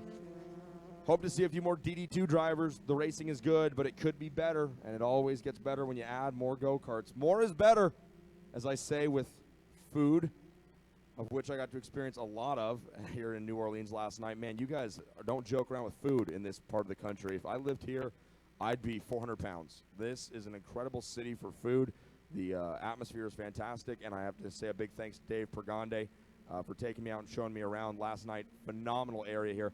NOLA Motorsports Park, a terrific track, and the city of New Orleans, colorful to say the least, and the food, fantastic. So we're having a good time here at NOLA Motorsports Park. Don't forget to email us if you're not here, folks. maxspeedentertainment@gmail.com.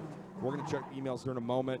We sure appreciate all you tuning in, watching live, as Jeff Kingsley is kind of making this one a bit of a snoozer. 2-second lead with still 12 to go over Michael McCarthy, Dev Gore, and Nathan Mall.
So as we take a few moments here away from this barn burner of a DD2 race to check our email inbox, Like I was telling you guys, send us an email at maxspeedentertainment@gmail.com. Let us know what you're doing on this fine Sunday afternoon. Got one shout out here to the OVRP crew, Paige, Aiden, and Steven. Good luck from Yuvan Sundramurthy. So Yuvan and Gopal, hopefully back home in New York watching. We sure appreciate you guys sending the email. Go Diego, love grandma. That's from Patricia LaRock. Diego did just that. He went. He goed. Diego goed. He won. He did really good. Go Diego go. There was a show called that a little while ago. Let's check back in on this DD2 race. As Nathan Mall is starting to get a little bit of competition once again in the form of Lawson Nagel and Rhett Thomas. Mall runs 4th overall, leading in DD2 Master. And then in the senior race, it's Kingsley, McCarthy, Gore. Nagel is right behind Mall right now. This is where it gets kind of confusing. Nagel is 4th in his category, 5th overall, and chasing down the DD2 Master leader, Nathan Mall, right in front of him. The pass won't mean anything for Nagel in terms of podiuming or championship points, but it will get him closer to the drivers he is chasing down.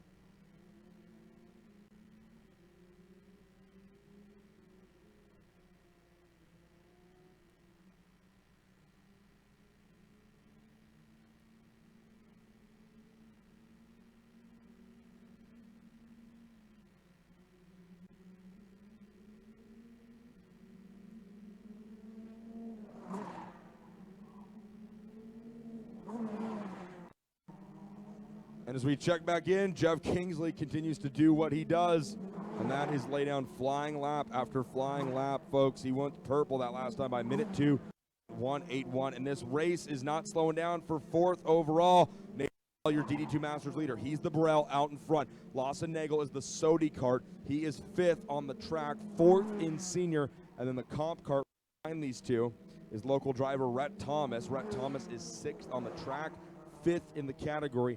If Rhett Thomas and the comp cart and Lawson Nagel could both get around Nathan Mall, that would make our top 5 completely DD2 senior drivers, leaving Nathan in the 6th position looking in here as we click down the laps at the halfway point. This race is just flying by. 10 down, 10 to go as we need our shifter senior and shifter shifter senior and shifter master drivers on the grid. Now Rhett Thomas pulls out of the pack to make a pass on Lawson Nagel. That's going to be good for the 5th position overall. And that does count towards the championship fight. Rhett Thomas and Lawson Nagel racing together in DD2 Senior. So move Rhett up a position to P5. He'll now try to run down Nathan Mall and see what he has. Oh, but Nagel looks on the inside in 3. Can't make the pass stick, and it hurts him more than it helps him here.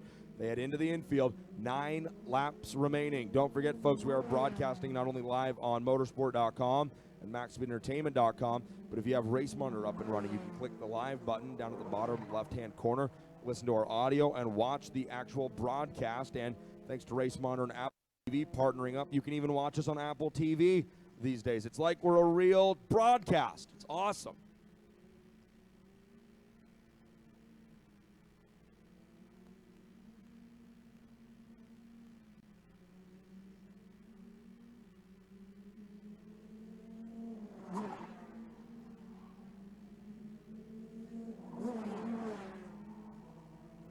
As we keep our eye on the battle for 4th overall between Nathan Mall, Rhett Thomas, and Lawson Nagel in the DKC DD2 Senior DD2 Master Race. I want to remind all of our drivers here this weekend that if you did rent a transponder from Max B Entertainment, you need to make sure those are clipped and returned.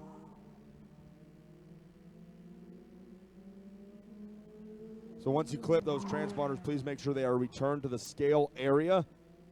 Make sure those are off your cart before we pack up tonight after that last main event, or there will be a cute bill in the mail if you leave with one of our transponders. So please make sure you guys clip those off and get those back to the scale house. Nathan Mall leading the way in DD2 Masters. He's got 2 hungry DD2 senior drivers right behind him. As they come out of the infield from 8 and 9, they'll head up to 10. Down the back straightaway now. Rhett Thomas has a big run of steam down on Nathan Mall. If he can do that again next lap, we may see a fight for that position start. Nathan Mall running DD2 Senior last year. Now Rhett Thomas is going to pull out down in turn number 1. Thomas pulls alongside, and it's not much of a battle. Nathan Mall is going to try and cross him over, though, but the track goes back to the left side. Lawson Nagel throws his hat into the ring. Nagel trying to get the 5th position now away from Nathan Mull. So your front 4 are now all DD2 senior drivers. Leader, Jeff Kingsley, with a 4.1 second lead. Nice and tight up at the front here. Michael McCarthy runs 2nd, and then it's Dev Gore in 3rd. Rhett Thomas has moved his way into 4th overall. Nathan Mull now Mull is back around Rhett Thomas. So Mull showing the way to the DD2 senior drivers. Rhett Thomas just trying to make something happen here. And the longer this battle continues, that's going to allow Moises de la Vera to reel in Rhett Thomas and Lawson Nagel. And de la Vera is a competitor in the DD2 senior category. So, boy, really what needs to go on here is Thomas and Nagel find a way around Mull and get out of here. Because they're getting slowed up, and once De La Vera gets there, that's the top 5 up for grabs in DD2 seniors. So Rhett Thomas on the comp cart and Lawson Nagel really just need to find their way around the DD2 master leader of Nathan Mull right now as he runs in the 4th position overall.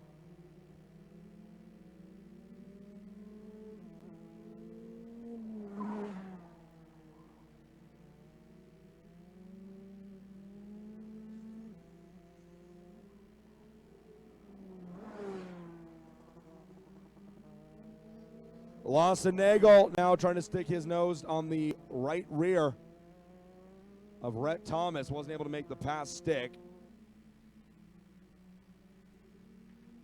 Nagel doing a good job here, but he and Rhett Thomas, like I said, just really need to find their way as they head down the back straightaway around Nathan Mull.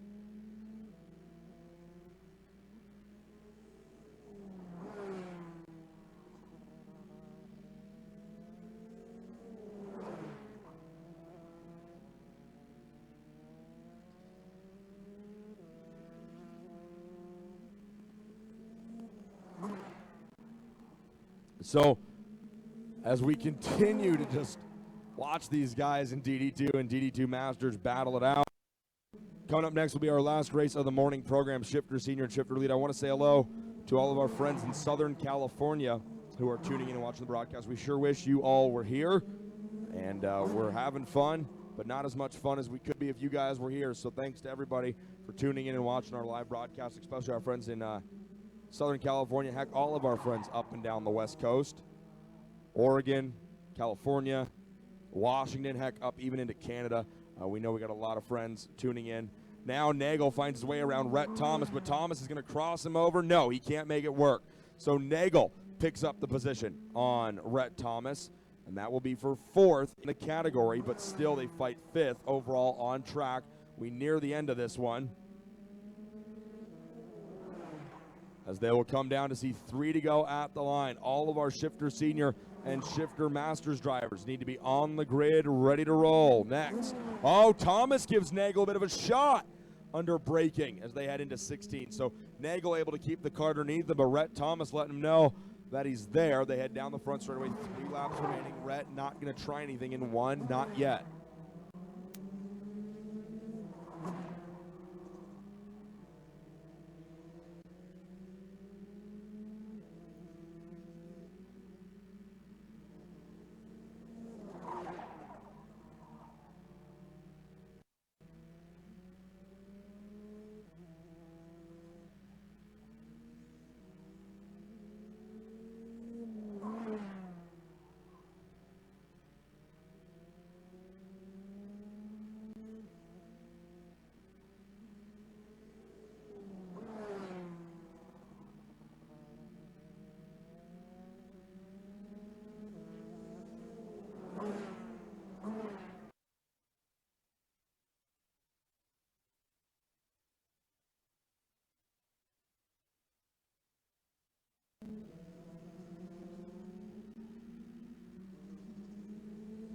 So as our leader, Jeff Kingsley, makes his way into the infield here, he has seen the sticks, 2 to go. Nathan Mall has done a phenomenal job. You really have to take your hat off to the driver from Oklahoma. As Jeff Kingsley brings him out of the infield over around turn 10, we're going to make our way back over to him, as he has been solid. Now Nagel to the inside of Mall. Nagel finally makes the move around Nathan Mall. It's unfortunately much too late, as he won't have a shot to reel in the top 3 in front of him and battle for a podium position. Leader's going to be coming out of the final corner here momentarily. We're going to see the white flag waving. 1 lap to go in what has been a DD2 and DD2 Masters race. The DD2 senior white flag has flown for Jeff Kingsley. Michael McCarthy and Dev Gore also pick up the white. Then it'll be Lawson Nagel in 5th, Rhett Thomas. Completing the DD2 senior top 5, Nathan Mall finds himself in between Lawson Nagel and Rhett Thomas as they head into turn 3 for the final time. There you see Jeff Kingsley. He has been rock solid all week, and I spoke to his PSL teammate Oliver Askew after the win in senior, and I said, Oliver, are you even having fun anymore? Are these races boring? And he goes, no, I love winning. Well, you know what? Jeff Kingsley made this race a bit of a snoozer, but I guarantee you he's going to say the same thing. He's having a ton of fun out there. He's hitting his marks. He's driving as hard as he can, and I'll bet you he enjoys winning just as much as anybody, especially his teammate, Oliver Askew. PSL pick up another one here at NOLA. Out of the final corner, your winner, Jeff Kingsley, gets it done in DD2 Senior. And you know what? They're going to get another win, as DD2 Masters will go to Nathan Mall. Dev Gore ends up 2nd, and Michael McCarthy up and out of the cart on the final lap. He is done. So Dev Gore ends up 2nd. McCarthy will fall from the leaderboard. That should promote Rhett Thomas to 4th, from 4th to 3rd. And then it's going to be Nathan Mall scoring the win in Masters, Zervigon 2nd, and Liccardi coming home in 3rd. Let's go downstairs and have our first double podium of the day.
So we once again head down trackside for our live podium presentations following our Dallas Karting Complex DD2 Senior and DD2 Masters final.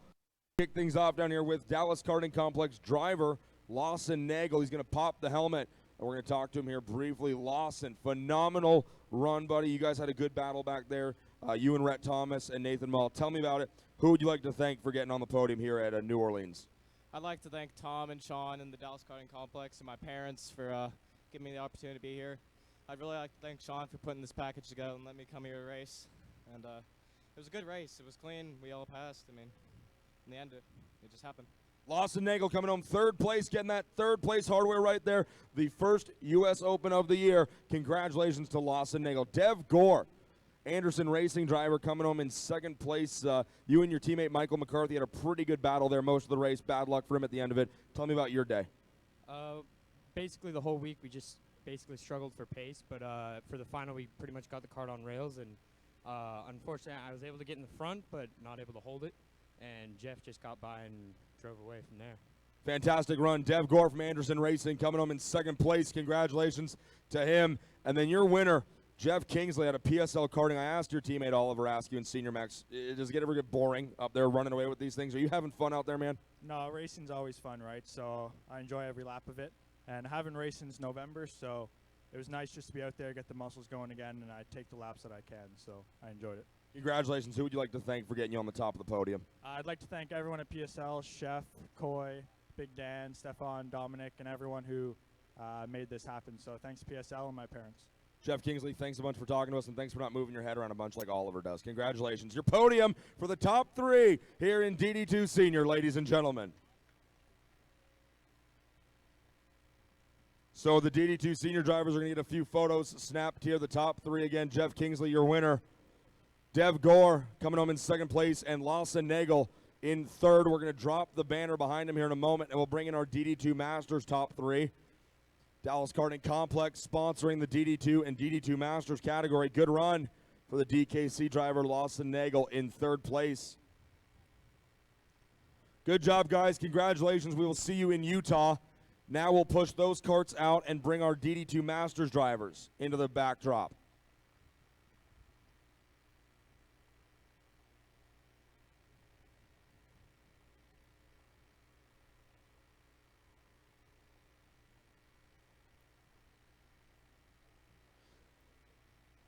Now as they move the backdrop out of the way, we'll move the first and third place drivers out of the podium area. We can move our DD2 Masters guys in at this time.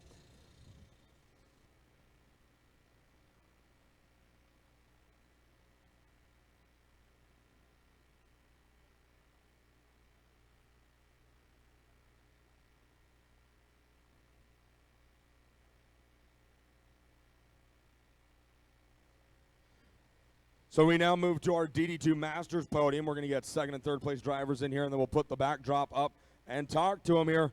DD2 Masters, again, brought to you by Dallas Karting Complex. We're all good to go, I think. The backdrop is going to go up. Coming home in the third place this afternoon, Joseph Lashardi aboard the CRG. Joe, great run. Kind of an up-and-down weekend for you guys, I think. Tell me about it. How'd it go for you? Good. Pretty good? Yeah, good. That's all? Just good? That's all good. Anybody you want to thank?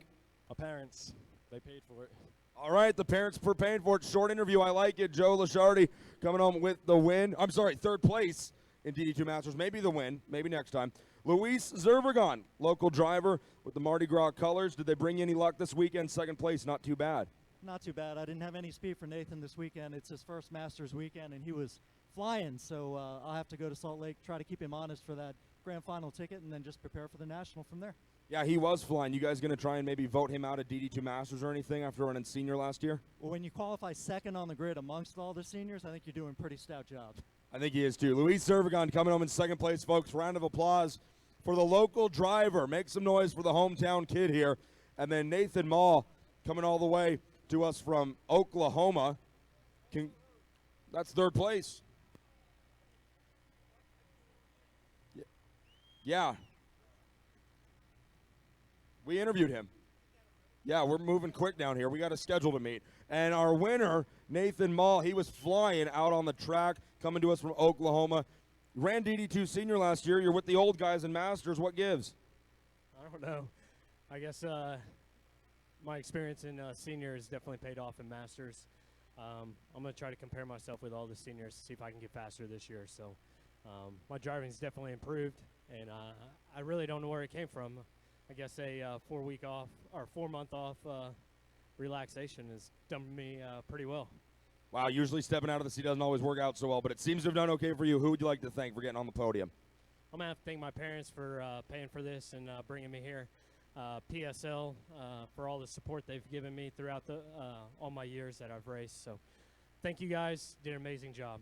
Congratulations to your winner, ladies and gentlemen, Nathan Mall, as he gets the trophy. Lashardi in third, Zervigon in second, and Mall, your winner here in DD2 Masters at the U.S. Open of New Orleans. We're getting ready for Stock Moto Senior and Stock Moto Masters, our last main event of the morning, getting ready to roll out next.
All right, what can you say about that DD2 Masters race? It's a race. Now we're time for our last main event of the morning. Shifter Senior and Shifter Masters. Austin Elliott, are you ready? Yeah, he's ready. We're getting ready to go. Austin's got a driver in this one, working with the Energy Kart USA team. Let's bring you the starting line. Thanks to Energy Kart USA. Again, this is Shifter Masters and Shifter Elite. Starting in the 18th position, I believe he's made the grid. Harry Gottsacker, the driver who was not here Friday or Saturday, was off running Pirelli World Challenge, and he is now here just in time for his main event. He will roll off 18th. Ryan Lankiao out of the Energy Pit rolls 17th. Hugh Templeman starts 16th alongside Masters competitor Jerry Rhodes in 15th. Stephen Lamanna has got a shout out from his mother, I believe. Wanted to wish him best of luck in this race. Stephen starts 14th and Jeremy Lee, Austin Elliott's driver, in 13th. 12th will be Taylor Ross. 11th, Blaine Cavan. Inside the top 10, you see Ben Schermerhorn rebounding after a loose radiator hose. Ended his 4th heat race early yesterday. Casey Ross starts 9th. Carson Mueller rolls off 8th with Brady Ross in 7th.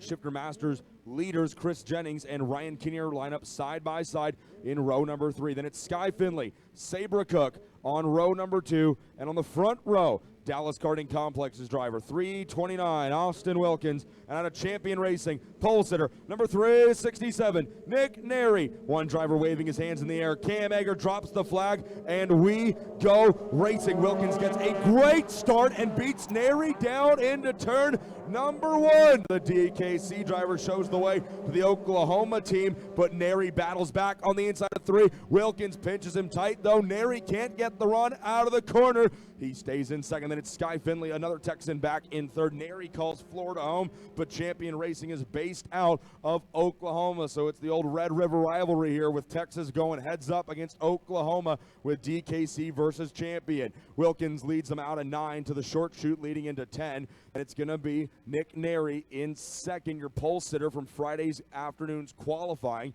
Then Sky Finley in third. Sabra Cook should be 4th on the track. We'll see how they all shake out when they get to the starter stand. Lap number 1 will be completed here in just a few moments. Energy Kart USA bringing you our racing as Nick Neri pulls out a line down to the inside in 16, and he is the new leader. Neri with a solid pass for the lead. Lap 1 in the books, and it's going to go to Nick Neri. Sky Finley wants a piece of his teammate Austin Wilkins. Awful early for that kind of racing. Wilkins and Finley, the teammates on the Sodi carts from Dallas Karting Complex, and then 4th in line, driving that blue cart with the yellow and orange helmet. You can see her, the one and only Miss Sabra Cook, coming to you from Western Colorado. And then rounding out the top 5 will be another Colorado. And no, it's Neri now into the P5. So the Shifter Masters leader taking it to the seniors here, going after him. Ryan Kinnear, Sabra Cook going on the inside of Finley for 3rd. She is through, so Neri's your leader. Wilkins 2nd, Cook up to 3rd. Good move by the young lady out of Colorado. 4th is Finley. And then it looks like Schermerhorn may have gotten back around for 5th place on leader in Shifter Masters, Ryan Kinnear. Finley's going to try a pass. Cook down on the inside at the end of the back straightaway. No, she has none of it. Schermerhorn does get around Kinnear for 5th place. Lap number 3 will be in the books here. No, that's only lap 2. Getting ahead of myself here. Neri's your leader. We've seen him so far this weekend get out in front, back out when he's in the front. Not exactly the case here early on. I understand it's only lap number 2, but Wilkins doing a good job at keeping the Floridian honest here at NOLA. Wilkins all over the curbing, attacking his turn points, doing everything he can. Fast in, fast out is how the DKC driver is running these corners here at NOLA. Cook right there in 3rd, Finley in 4th, Schermerhorn 5th, Kinnear runs 6th, and the Champion Racing driver, Ryan Kinnear, leads the way in Shifter Masters, while his teammate, Nick Neri, leads the way in Shifter Senior. So not a bad day here for the Champion Racing drivers. How about the young man who has not been here all weekend and thinks it's cool to just show up for the main event? Harry Gottsacker. He started this race in the dead last position. He's up to 10th in his category, and that is 12th on the track right now. So a good race here early on for Harry Gottsacker. That kid has been driving a lot over the last 2 or 3 years, getting tons of seat time.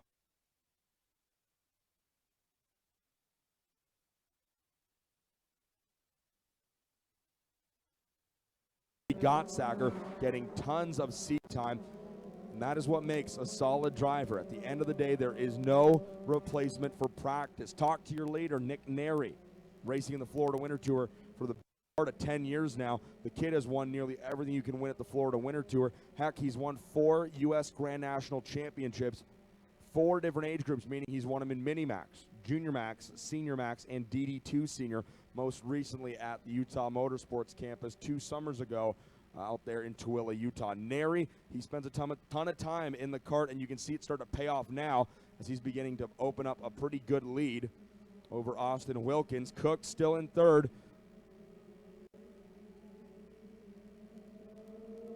Rest of the top 10 is going to see Finley in 4th, Schermerhorn 5th, Kinnear 6th. He's your leader in Masters. Brady and Casey Ross run 7th and 8th. Then it's Jennings in 9th, Mueller 10th, and Sabra Cook goes purple. A minute flat, .856. Phenomenal lap out of Sabra Cook. Flyer. Finley goes minute flat 9. Nary a minute flat 9 as well, but it's Cook a minute flat 8. She is hauling the mail right now. Question is, will Nary drop it even faster? Nary was a .936. Cook was a .856. The lap time is very close, but Cook edged him out right there.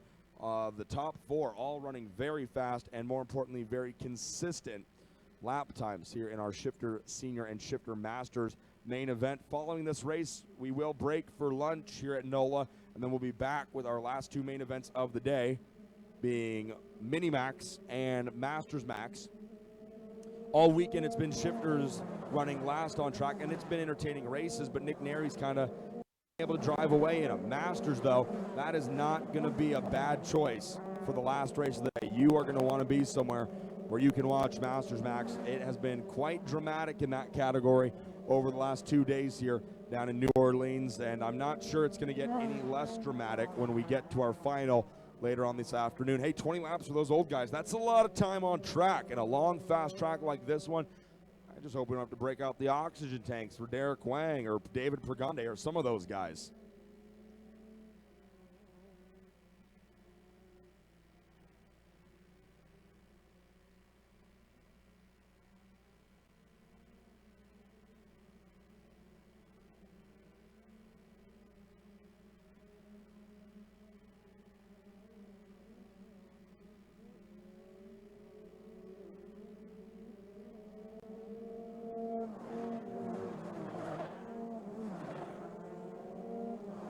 As our senior class is led by Nick Nary, you see him right there. Austin Wilkins still holding on in 2nd. Sabra Cook in 3rd. Finley is 4th. And then Ben Schermerhorn rounds out the top 5 overall and in the senior category. You'll then see Ryan Kinnear running 7th.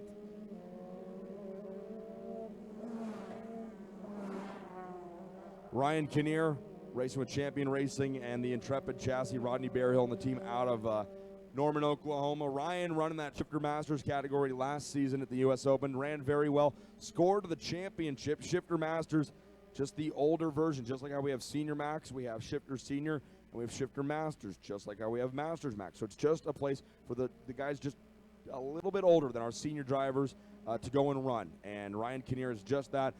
Truth be told, I think if Ryan really wanted to, he could run senior and be pretty solid. I mean, you see him right now. He's running 6th, and the top 5 in front of him are all senior drivers. But he's old enough. He runs Shifter Masters because he's competitive with guys like Chris Jennings and Jerry Rhodes and Hugh Templeman, the rest of our drivers here in Shifter Masters.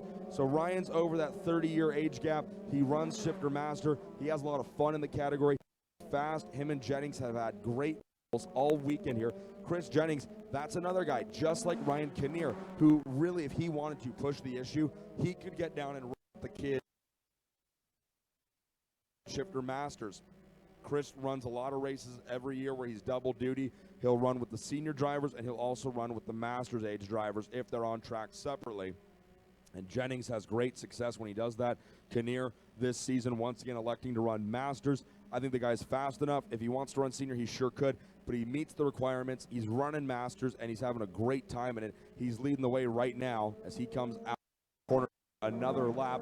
We will see halfway here very shortly. It's a 20-lap feature, 11 to go next time at the line.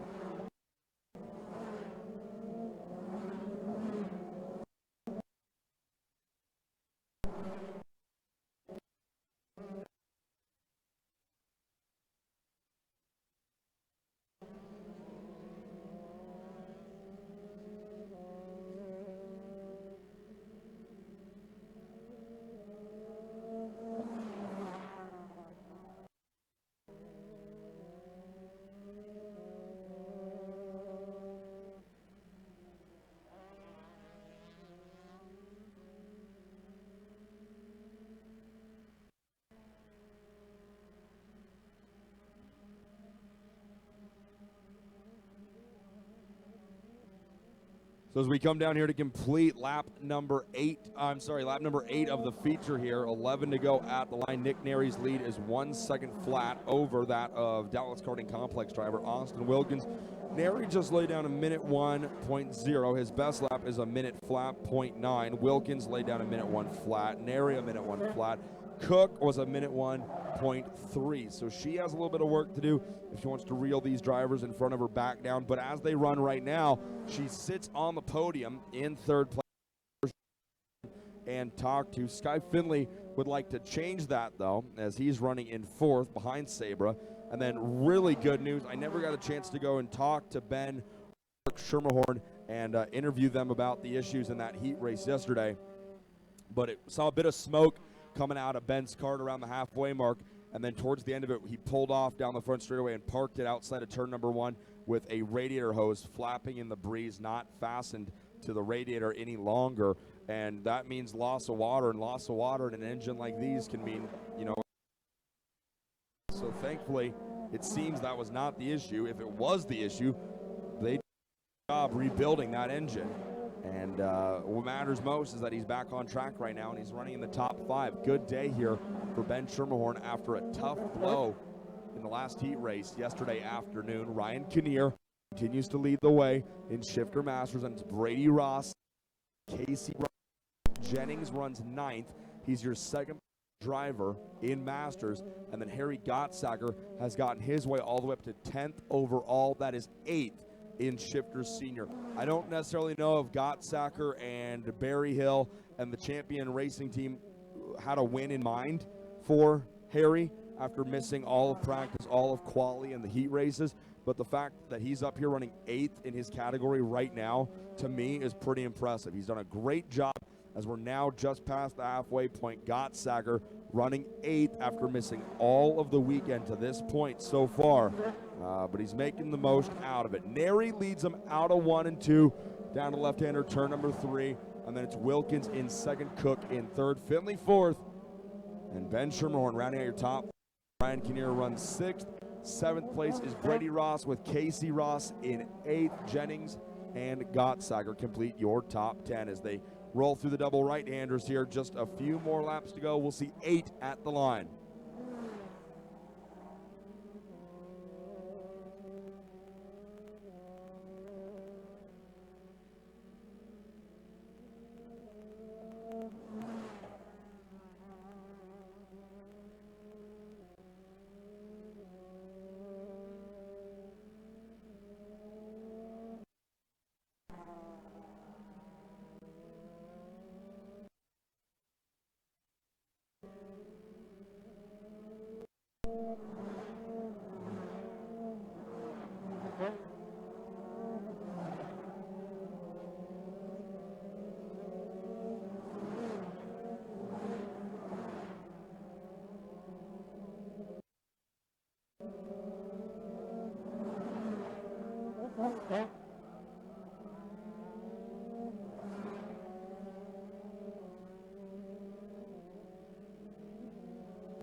So there's a good look right there at Hugh Templeman, one of our Shifter Masters drivers out of the Energy Kart USA pit. Hugh coming out of the mountains of Colorado.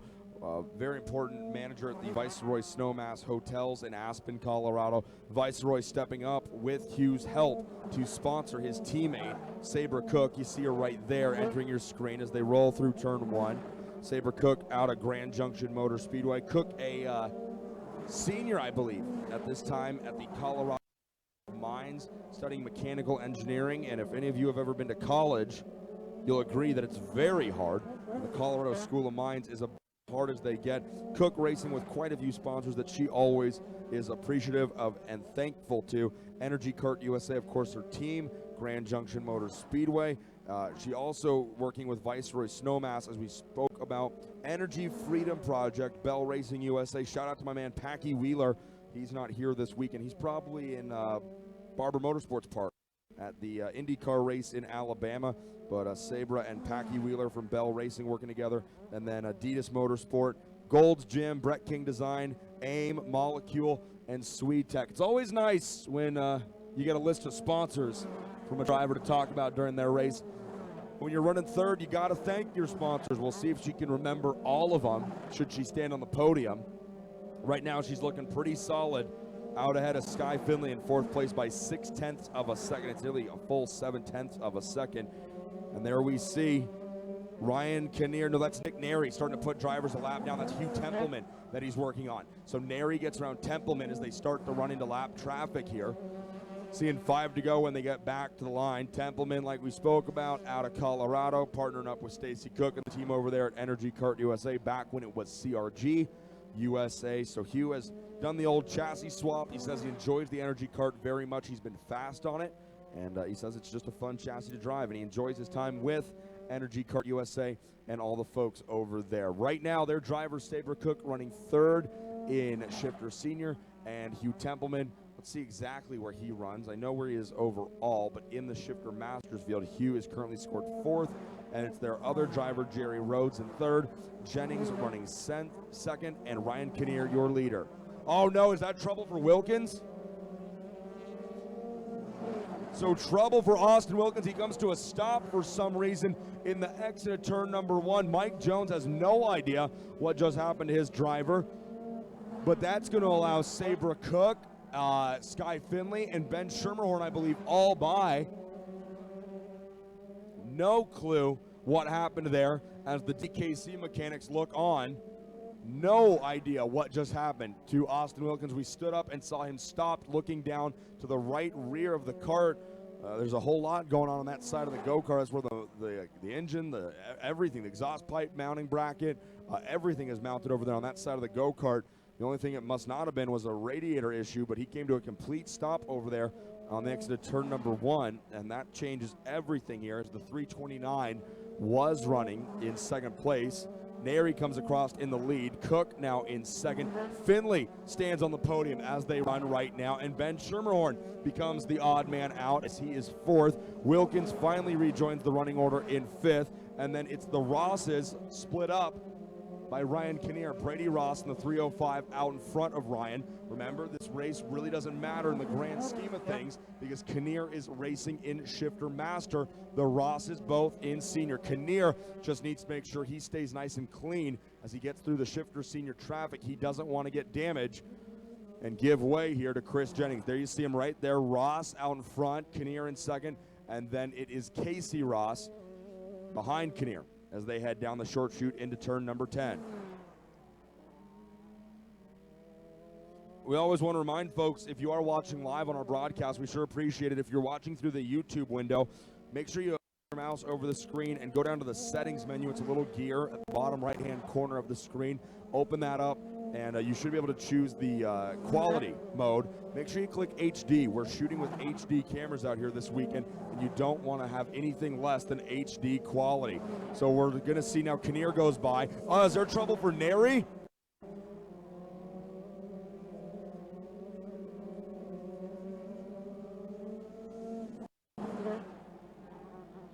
So a whole lot's going on here in the last couple laps of this race. Drivers making their way into lap traffic, and I'm just trying to stay on top of all of it. Neri comes across the line as your leader. They'll see 2 to go at the line. Sabra Cook in second. I saw Kinnear and Neri close to each other. No, you know what it was? It was Gottsacker. I got Neri and Gottsacker confused because Harry currently runs in the 8th position. Kinnear is in 7th, so I apologize. Neri still way out in front. It was Harry Gottsacker. Not used to seeing Harry out there, missing the last couple days of racing, so another Intrepid in the mix. I got thrown for a loop. There goes Neri, your leader. Sabra Cook in second. Sky Finley rounds out the unofficial podium right now as he's in third. Ben Schermerhorn up to fourth. Wilkins fifth. Ross sixth. Ryan Kinnear 7th. Gottsacker 8th. Casey Ross 9th. No, Jennings now up to P9. Ross down to 10th. As only 2 laps, less than 2 laps remain here. Sabra Cook, a very up and down weekend. She qualified second to Neri on Friday, scored the Heat 1 victory at the end of the day on Friday. and then was kind of mired back with the Dallas Karting Complex drivers in second, third, and fourth, while Neri drove away to the wins. But now she finds herself not only on the podium, but on the second step here if she can just bring the thing home in one piece. And that's also assuming Neri doesn't have issues, which I doubt very highly. That should be anything anyone is worrying about. White flag flies.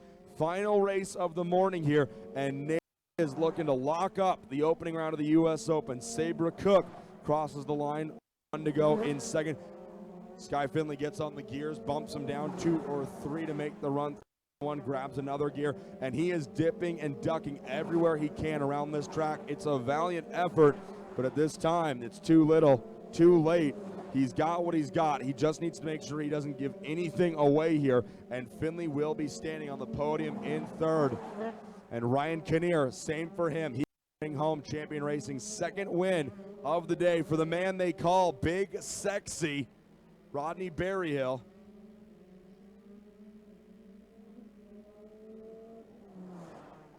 Down the back straightaway, Nick Neri, one more trip through the final corners, making the switch. He's worked for quite a few teams. He's driven for quite a few teams. He's never had more fun at the racetrack than he is right now. Your winner and shifter senior, Nick Neri, gets it done for Champion Racing. Sabra Cook ends up with a very solid second place finish. And then it's Skylar Finley coming home in third. That's got to be good for them. Schermerhorn is going to end up fourth as Austin Wilkins recovers whatever bad luck he had in fifth place, and Ryan Kinnear scores the victory in Shifter Masters with Chris Jennings right behind in second.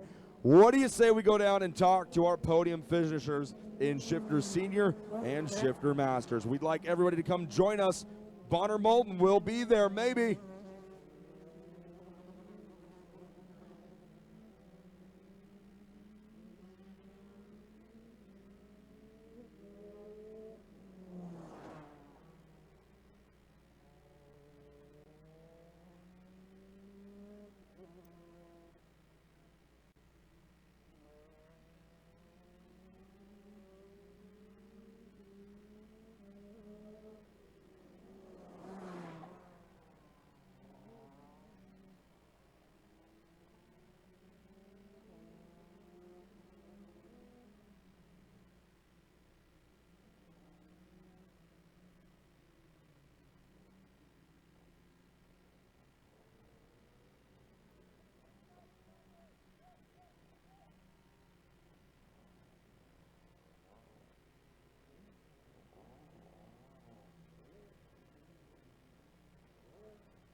Weekend. It was a good weekend. Sody Kart handled very well. I'd like to thank the DKC members for just helping out as much as they can, fixing the tires, putting the air from the bottom to the top. It sucks what happened to Austin, but it was a good race. Some good competitors. Very good competitors. Sky Finley coming in third place for Dallas Karting Complex. Turn around. You got your trophy right there. Sky Finley coming home in third place. We'll go around here and talk to second place driver in the Energy Kart USA entry, Miss Sabra Cook. Sabra, a pretty good weekend, qualified second. You scored the Heat 1 win. And be careful, don't want to scuff up the helmet. Tell me about your weekend. You guys hit it pretty hard as well. Started out really strong, and then we struggled a bit yesterday, but tried to come back strong for today, and shout out to Austin. He was driving really well, and it's a bummer that he had a DNF for whatever happened, but I'd like to thank Energy Freedom Project, Bell Helmets, Vice Race Snowmass, my family and friends watching back home and here, and also Molecule and MaxSpeed for putting on an amazing event. You know, I read that list of sponsors you gave me, and we made a bet up in the tower. You wouldn't remember all of them. You did pretty good. I think I got 3/4 at least. Pretty good job. Saber Cook coming home in second place, folks. Congratulations to her as she gets the second place hardware. And then the one and only, Nick Neri. Nick, first of all, let's be really happy you're faster on the track than you are at changing tires, because last night was kind of rough for you. But you were solid on track this weekend, swept the heats yesterday. Who do you got to thank for getting up here on top? Oh, it's been a great weekend, especially coming back, not being in a go-kart since the first U.S. Open race last year, so starting off the win is really great. I got to thank Rodney Berryhill and the whole Berryhill family for putting me in the kart this year, Champion Racing, Sweet Tech Engines, Intrepid. Kart was absolutely perfect all weekend. Just everybody else, Bell Helmets, Molecule, Grid Sport, and anybody I might be forgetting. There's a long list, but it's been a really good weekend for us and hopefully carry the momentum through the year. We're going to see you in Utah for round 2? Oh, absolutely. All right, Nick Neri, your winner. Ladies and gentlemen, make some noise for Sky Finley, Saber Cook, and Nick Neri, your winners here in Shifter Senior. So we'll snap our photos with our Shifter Senior podium here again. Nick Neri, your big winner. Saber Cook with a very solid run in second place. And Sky Finley thanking the team for putting the air from the bottom to the top in the tires. Someday I'll have to find out what that means. What does the air going from the bottom to the top of the tires mean, Mike Jones? It's top secret. I'm sorry, I can't reveal that. Well, you posted something on Facebook earlier today. You guys are running double valve stems. Is that what I saw? Oh, boy, he just walks away. Don't post it on Facebook if it's a secret. That's all I can say. So, again, Neri, your winner, Cook in second, and Finley in third. Great run in Shifter Senior. We'll now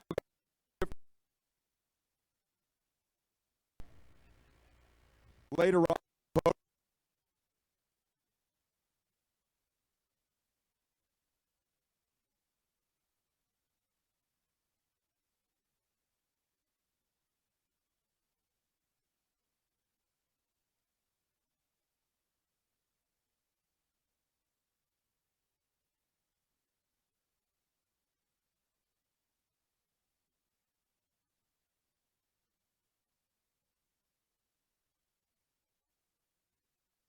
Area. Jerry Rhodes coming home in third. Chris Jennings coming home in second, and then Ryan Kinnear.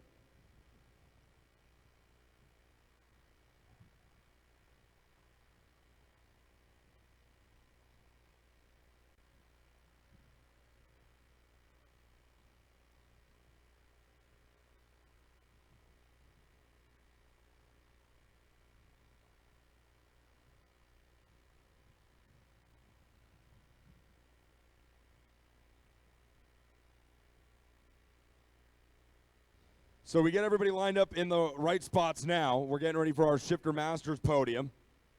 We'll go over here and talk to Jerry Rhodes. Jerry, come up here and join me at the front of this beautiful Energy Kart. Shifter Masters brought to you by Energy Kart USA.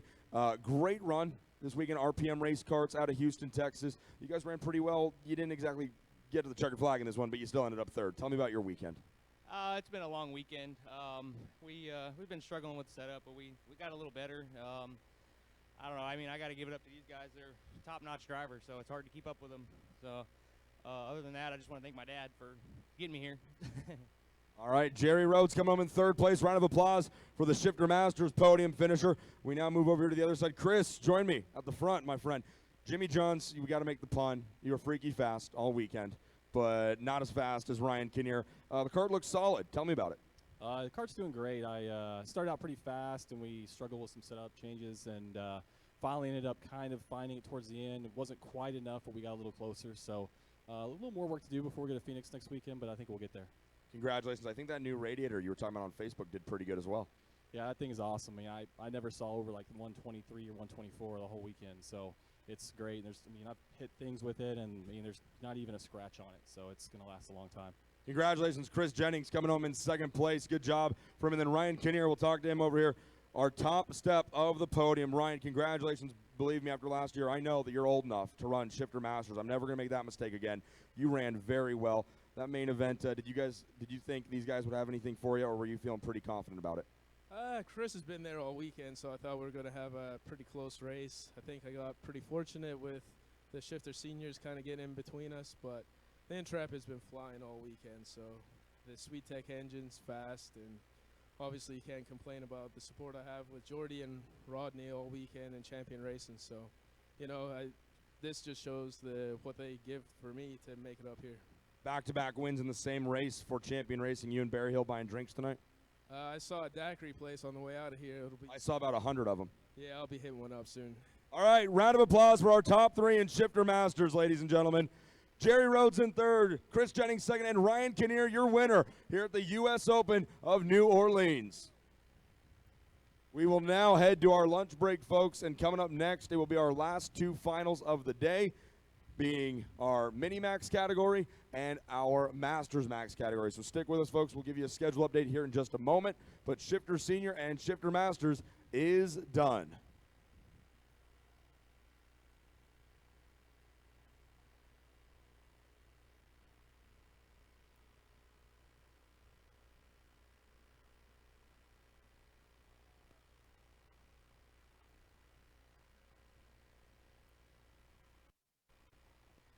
So as we said, we'd let you guys know really quick on a schedule update. We will be back on track at 1:10 with Mini-Max for their morning warm-up, afternoon warm-up rather, and then Masters Max at 1:20, and then we will go racing at 1:55. So we will see you guys back on track at 1:55 for our Mini-Max main event. Until then, enjoy your lunch. I get home from work on Saturday morning about 4 to 5 a.m. On a good week, I did some prep early, and on a bad week, I'm doing it when I get to the track. Sleep is not an option. I unload, reg, driver's meeting, nap, qualify, race. It's not every weekend, but it's as many races as I can make. I used to race when I was younger, before New York and before getting married. I've always worn Bell.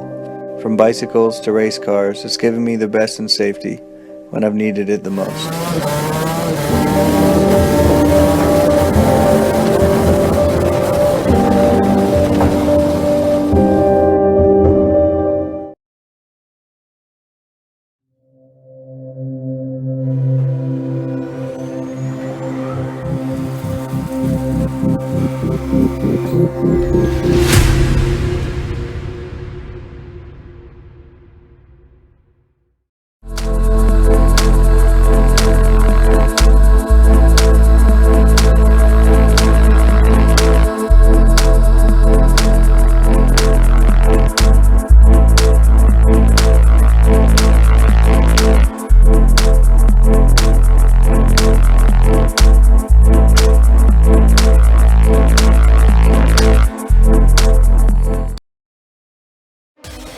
The Mazda Road to Indy has been training and promoting the best, most ambitious open-wheel drivers and teams in North America.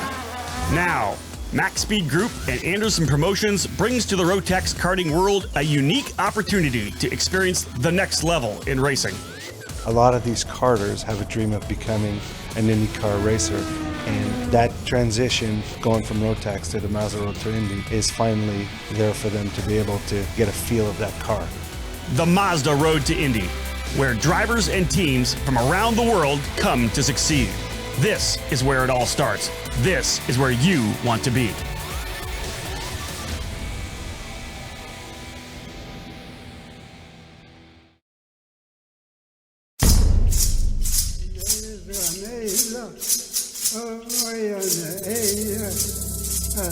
With multiple national titles in IKF, WK, SCUSA, and Rotax, the Rollison Performance Group put their experience to work for you. Coast to Coast, RPG offers the most comprehensive driver development program. From detailed on-track data analysis to trackside coaching for tuners and drivers, RPG's individualized trackside support will improve your results. RPG is an authorized Rotax service center and a top supplier of Cosmic Carts and OTK parts. Visit us on the web at rollisonperformancegroup.com.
With multiple national titles in IKF, WK, SCUSA, and Rotax, the Rollison Performance Group put their experience to work for you. Coast to coast, RPG offers the most comprehensive driver development program.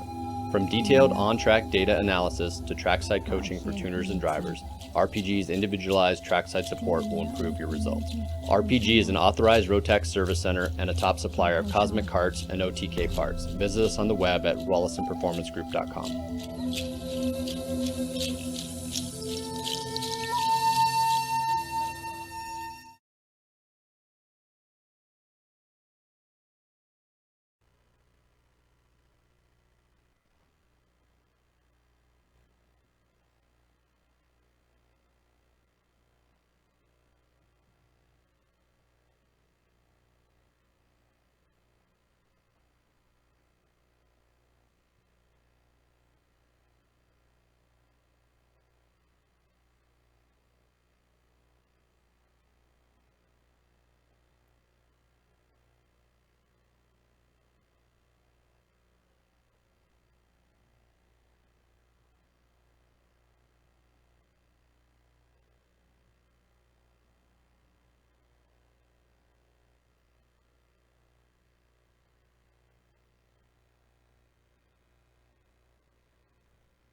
Welcome back, ladies and gentlemen, to our live coverage of the 2016 Sofina Foods U.S. Open.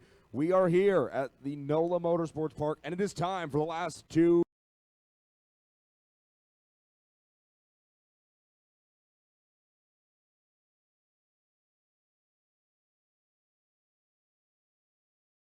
starting lineup. Peyton McDonough rolls off from the 15th position. Aiden Fox from Oakland Valley Raceway Park and Elio Giovanni make up row number 7. Cole Killian, the one they call Coleslaw, starts 12th with Ethan Ho alongside in 11th. The 149 of Ethan Arndt starts 10th with Jesse Mitchell lining up in 9th. Yusuf Mula starts 8th with the 121 of Miss Jade Hubert in 7th. Thomas Nepview is on the outside of row number 3, while it's the 199 of Arias Duke Medjan on the inside of row number 3. Ocala Grand Prix, number 187 of Jeremy Fairbairn will roll from the 4th position with the 188 of Medford, Oregon's Austin Torgerson in 3rd place. And on the front row, the 152 out of Kuna, USA, Jetpack Jack Crawford. And starting on the pole, your U.S. Open of Las Vegas race winner, the number 157 pole sitter of Tyler Gonzalez. The OGP tuners are here and ready to go as their drivers are out on track. There you see the starting lineup as our lead pack makes their way down the back straightaway, 2 by 2, ready for the start of their 15-lap main event. As we near the end of our day and the end of our weekend here in New Orleans, ladies and gentlemen, we want to thank all of you for not only tuning into the broadcast, for all of our racers, families, and teams who are here this weekend. It's time for the last 2 main events of the weekend. Get somewhere where you can watch, folks, because Mini Max and Masters Max are going to be 2 very exciting races. Gonzalez and Crawford bring them out of the final corner. Chuck Yoder puts them into the tram lanes one last time. Gonzalez, Crawford, green flag in the air, and we are racing here in New Orleans. Crawford with the whole shot, gets the outside jump, and is your leader going into turn number 3. Fairbairn goes from 4th up to start, and then it's Gonzalez, your pole sitter, dropping back to 2nd off the green flag. The pack leads from the turn 3 complex now into the infield. Out of 5 and 6, they'll head for the left-hander, turn number 7.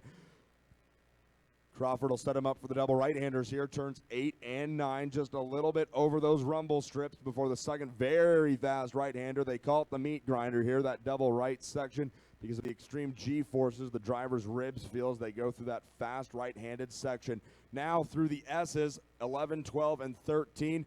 They'll make the elbow, turn number 14, and head down the long back straightaway after being shot out of turn number 15. There you see your top 3, Crawford, Gonzalez, and Fairbairn. Gonzalez gets a big run on Crawford down the back straightaway. Do we see a race for the lead at the end of the straightaway? On the brakes, Crawford gives way. Gonzalez, your leader, and can Fairbairn come along as well? No, not yet. Crawford stays in the 2nd position. Gonzalez leads lap 1. Fairbairn back to 3rd. Duke Medgen up to 4th. Torgerson back to 5th as they all shuffle out our lead pack. 1 lap into this one, 14 to go. 15 laps on the schedule for our Mini-Max drivers here. It is their last race of the weekend after qualifying on Friday. A heat that afternoon, 3 rounds of heats yesterday. They've set the starting grid, and this is what they've all come here for, the main event, the first final of the 2016 season.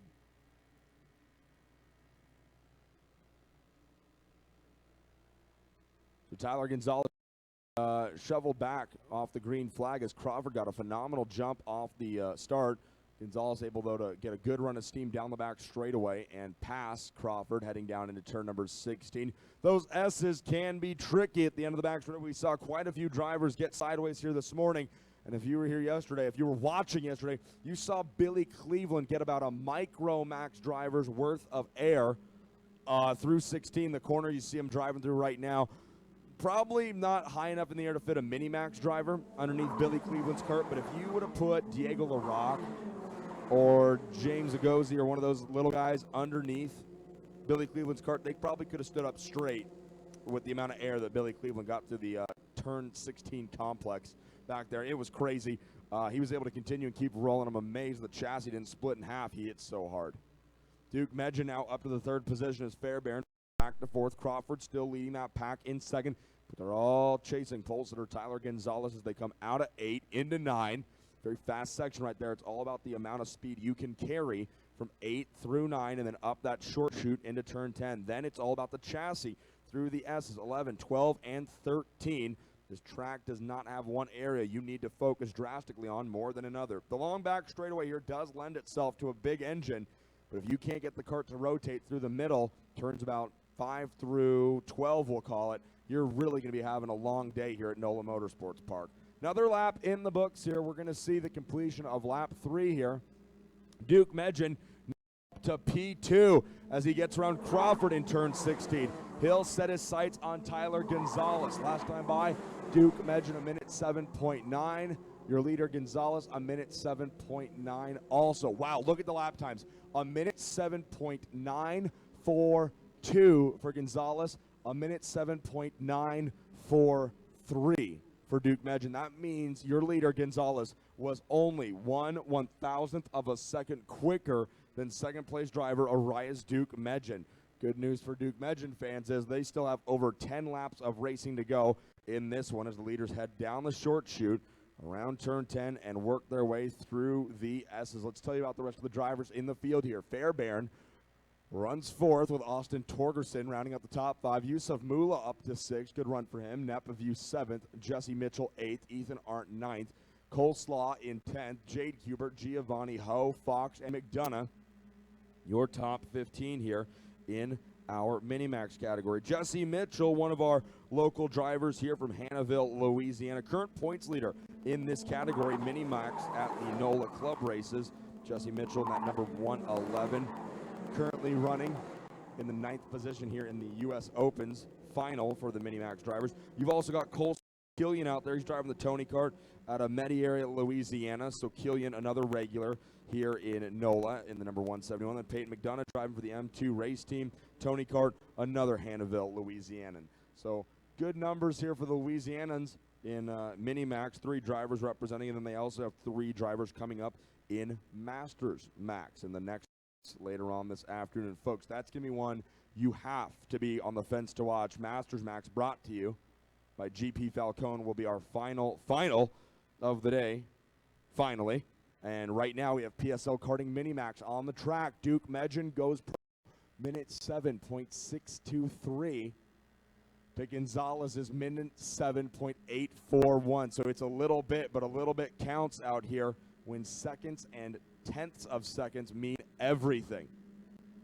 The gap now shrinks to 0.3 as Duke Medjan goes purple once again. Minute 7.581. Gonzalez, a minute 7.6. So laps getting quicker and quicker here with Arias Duke Medjan reeling in. Pole sitter and early leader Tyler Gonzalez. Duke Medjan on the AM chassis with AM Racing engines. His teammate Jade Huber currently running in the 11th position on track. Jade still has plenty of time to try and advance her way up the leaderboard here. It's a short 15-lapper for our Mini-Max drivers. We've completed 5. They'll see 9 to go when they get to the stripe here. And I don't want to alarm anybody, but Duke Medjan is on a rail right now. Like I said, a minute 7.5 last time by to Gonzalez is a minute 7.6. So Duke Medjan sawing some pretty big logs right now, chasing down Tyler Gonzalez. Then it's going to be a battle for 3rd place as Jeremy Fairbairn takes a look on the inside of Crawford. No, they're going to stay single file through turn 16 out of the back straight. 9 laps to go here.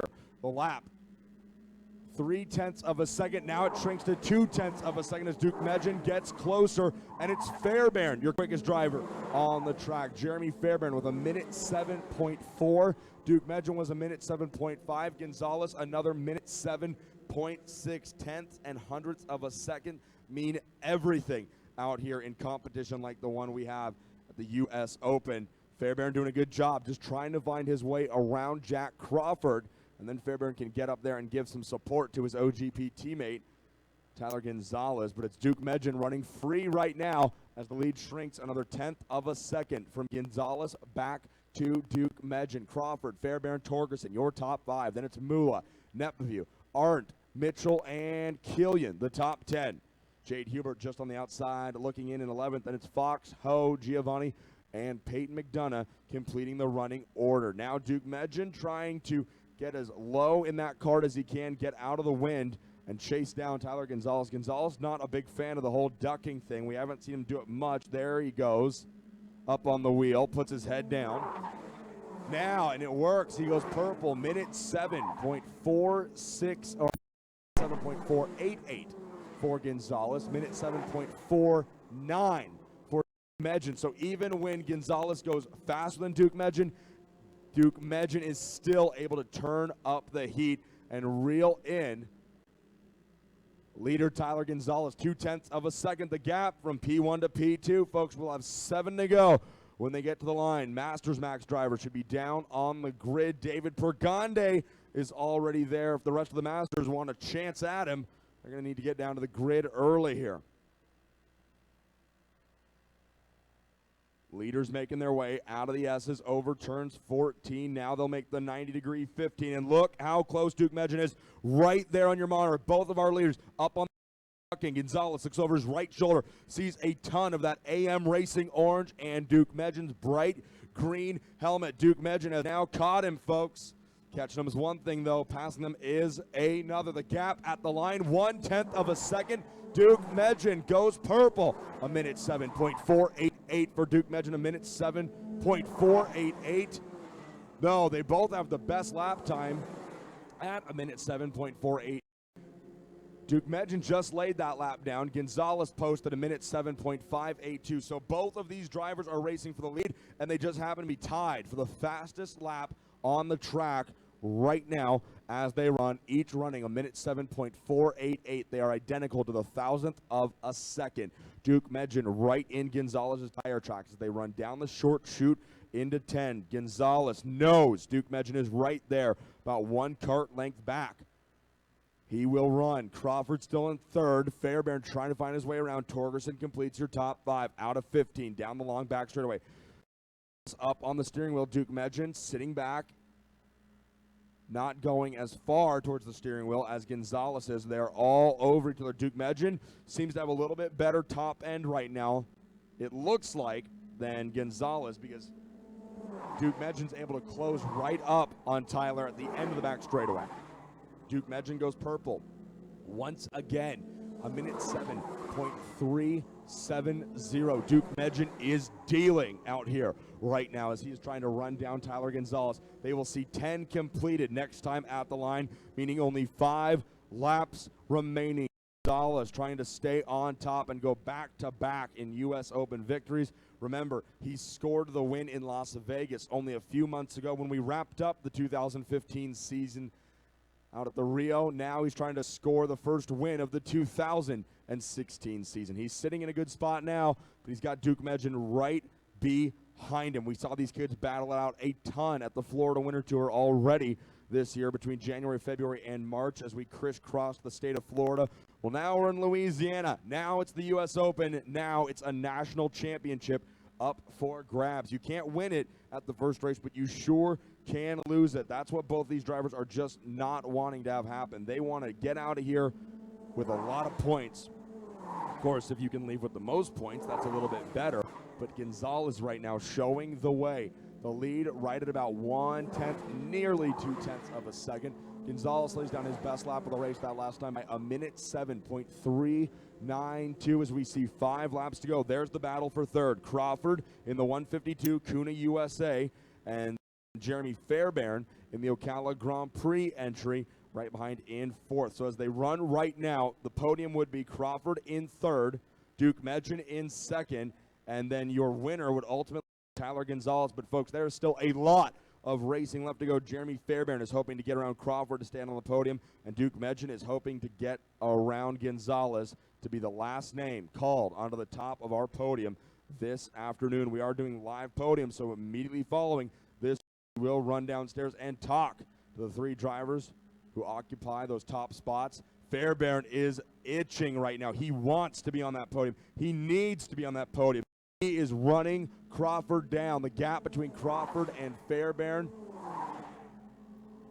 about 1/10 of a second, we're going to call it, from third place back to fourth.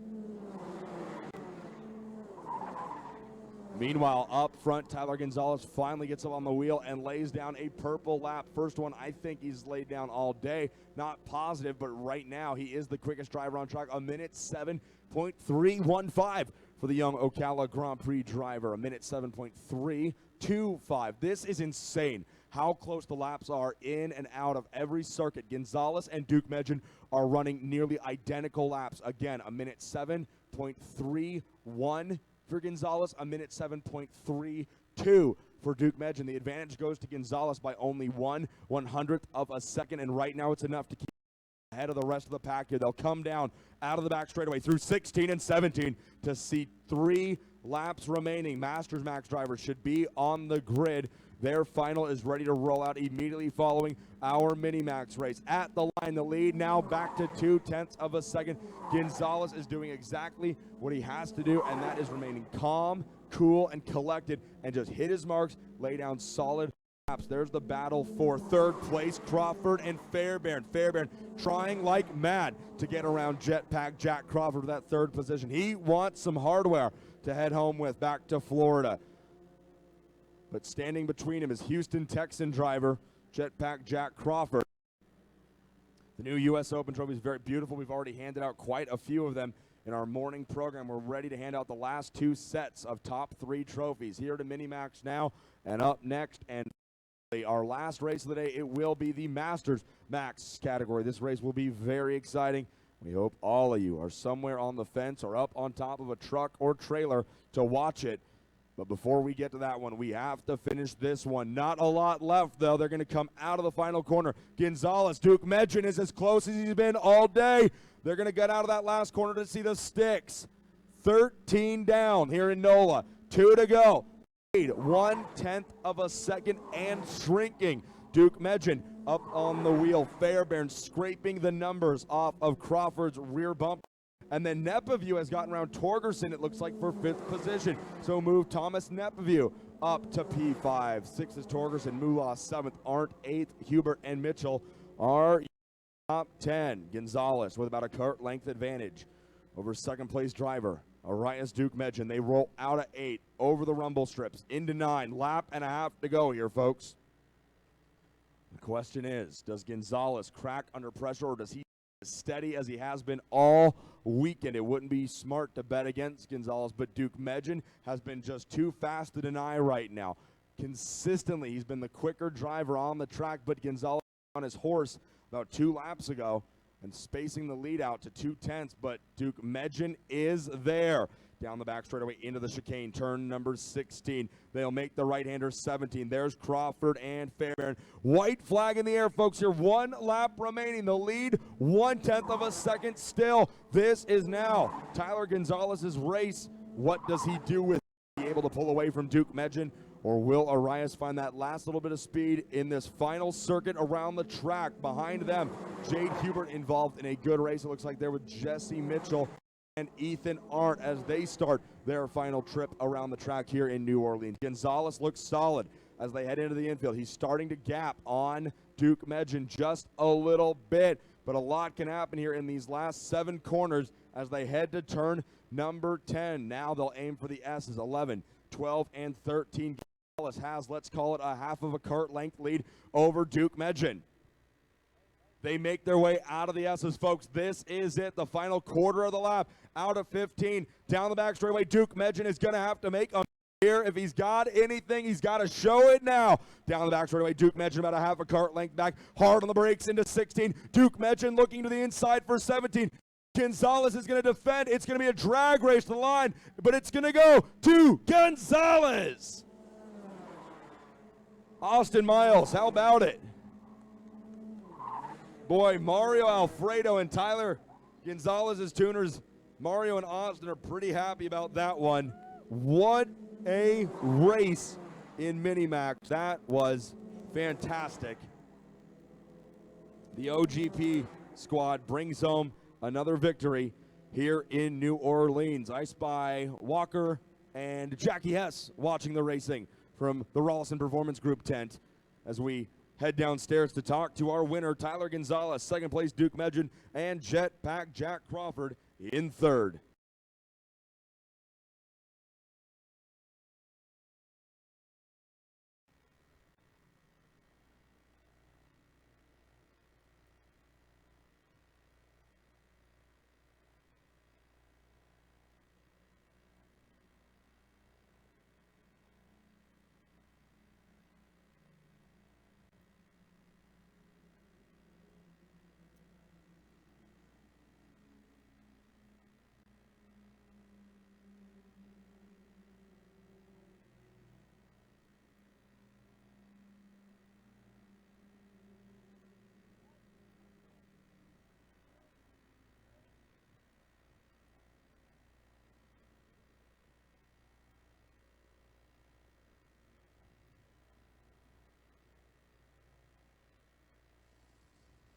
So as we get ready to begin our podiums down here, we once again invite everybody, come out of the stands if you'd like. The pit is open. We're letting everybody onto the grid if you'd like to be a part of our podium celebrations down here for our Minimax drivers. Podiums are about to begin as our drivers park here on the platform. Coming home in 3rd place, we have Jetpack Jack Crawford, and then it's Duke Medjin in 2nd. And Gonzalez, your winner. Drivers are going to pop the helmets. We're going to talk to him here in just a moment. 3rd place, Jack Crawford. Come on over here, man. Talk to me about it. You're on an Esprit chassis. Tell me about the change. Did it work for you guys? It looks like it. Yeah, for Sonoma, a few weeks ago, we were on an Esprit with Rollison, and then so we kept the same chassis and went to Kune, and I tuned the chassis good. You did tune the chassis good. Third place for Jack Crawford. Round of applause for this driver coming home in P3. We want to get a trophy to this guy. Third place, Jack Crawford. Good job, Jack, coming home in third place. Arias Duke Medjin, man, that was a fantastic battle. Did you think you'd have something for Tyler in the last corner? You made a good look at it. You kept it clean. Tell me about that last corner. Did you think you'd have something for Tyler? I was hoping for a little bit more bottom end, but unfortunately I wasn't able to get there. But it was a good race. I'd like to congratulate Tyler because he did a good job. So it was a good race, and I'd like to thank Ogden Engines USA and Paul Howard, my coach. I would like to thank AM Engines and Ariel Specific. I would like to thank my father and my entire family for supporting me, and yeah, that's about it. All right, round of applause for Arias Duke Medjin coming home in second place. Heck of a post-race speech right there. Very impressive. And our winner, Tyler Gonzalez, buddy, that was a lot of fun. You were very fast all weekend. You got out front. After Crawford got the lead at the start, you got out front and you were able to drive away. Were you worried about Arias? He was right on your back bumper the whole race. Yeah, he definitely had the speed to come and catch me. I just think we both drove a great race.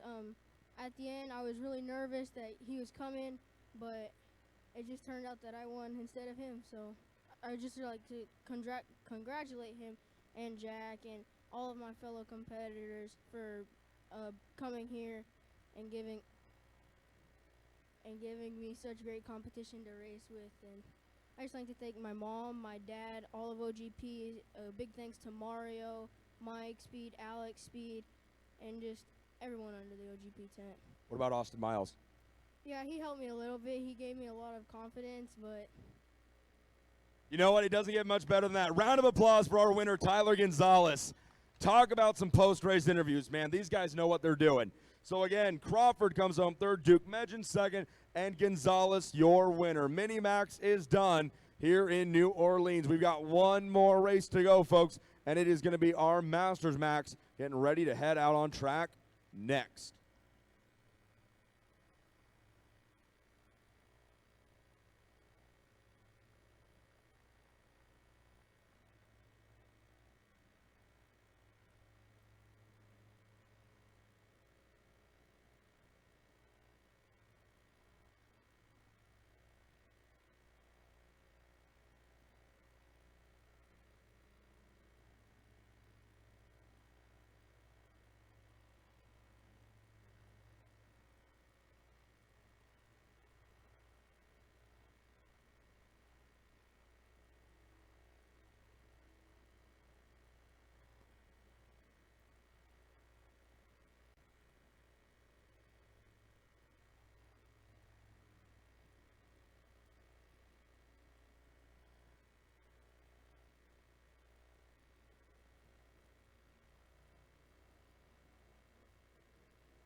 So as our Mini-Max drivers head back to the scale line to get teched and taken care of, we have a few minutes to go before we roll out our Masters Max race. They're down on the grid, sitting unexpectedly. But we've got almost 10 minutes still they need to roll out. Everybody's in their carts ready to go, so that means it's a perfect time for some interviews.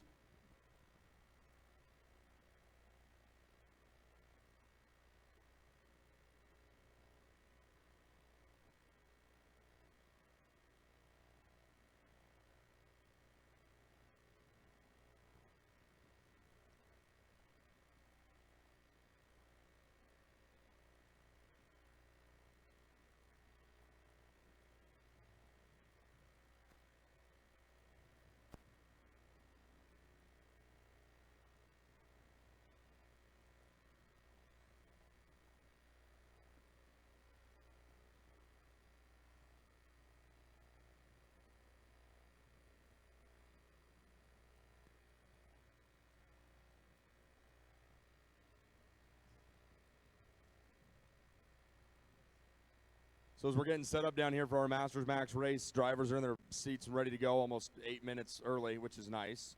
We're all ready to go. Josh Huff, tuning for David Brigande. Where are you guys starting this one from, Josh? We're in P8 today on the outside. P8 on the outside. Turn one's been a little treacherous, but it also hasn't been as painful, I guess, to be on the outside. Are you expecting him to get up front early in this one?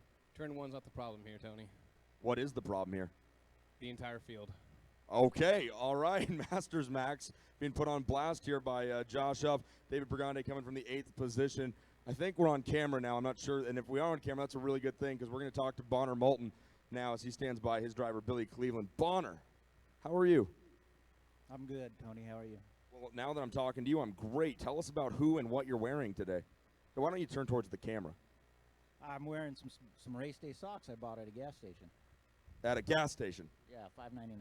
$5.99. It's actually very ironic that you're wearing those because I'm wearing dress socks with dogs on them. Yeah, mine have the Saints thing on them. Fleur-de-lis. Fleur-de-lis. Do you know what that means? No. Neither do I. The food here is good, though, isn't it? It is very good. What about your hat? The hat is awesome, and if you see, I have my driver sign it. Say Reese Cohen, Jacob Gulick, Hannah Greenemeyer, and this scribble, I think, is Kellen Ritter. Chuck Norris. You're rocking the old red, white, and blue for Chuck Norris. Yeah, Chuck Norris with 2 Uzis or Tech 9s, depending on your taste. Yeah, I guess so. Let's talk about your driver, Billy Cleveland. He's starting this race from the row 2. What are you expecting out of him? I expect him to go to the front. You agree with Josh Huff that this is a pretty crazy field of drivers? It's a lot less crazy now. They kicked the boss out, so.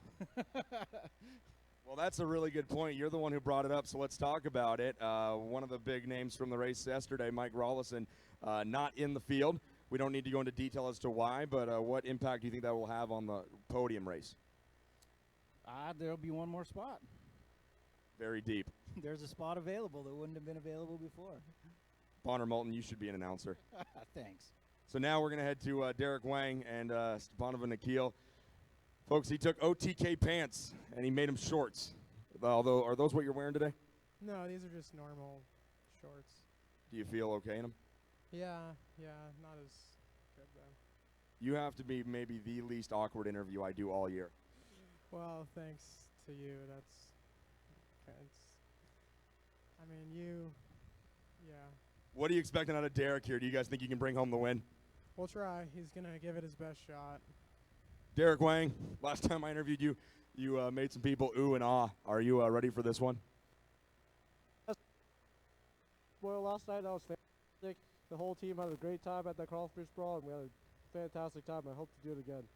Derek Wang, the Asian occasion, starting on row number 1. And then Scott Roberts is going to lead him down to the green flag here. Scott, are you ready for this thing? I think so. I hope I survive it. It's a wild field, isn't it? It is. But these guys are fast. They are fast. You're pretty fast, too. You expecting to see the top step of the podium when we're all said and done? We're going to do our best. OGP's got me a good motor, and my tuner here has got us fixed up. All right, tuner. What are you expecting out of Roberts here? Is he going to be able to bring this thing home? I hope so. You hope so? Wow, the confidence is exuding. Yeah, I hope we just run good, consistent laps, and we should be in good shape. Thanks for the time. Thank you. That's our Masters Max grid walk. That's what happens when you get a few extra minutes before a race begins. We're getting ready to send him out on track for the last main event of the day. Wes Boswell, give us a big woo! Woo! Let's go racing.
Nothing better than a pre-race grid walk down on pit lane to talk to our drivers before they fire up and take off to the track.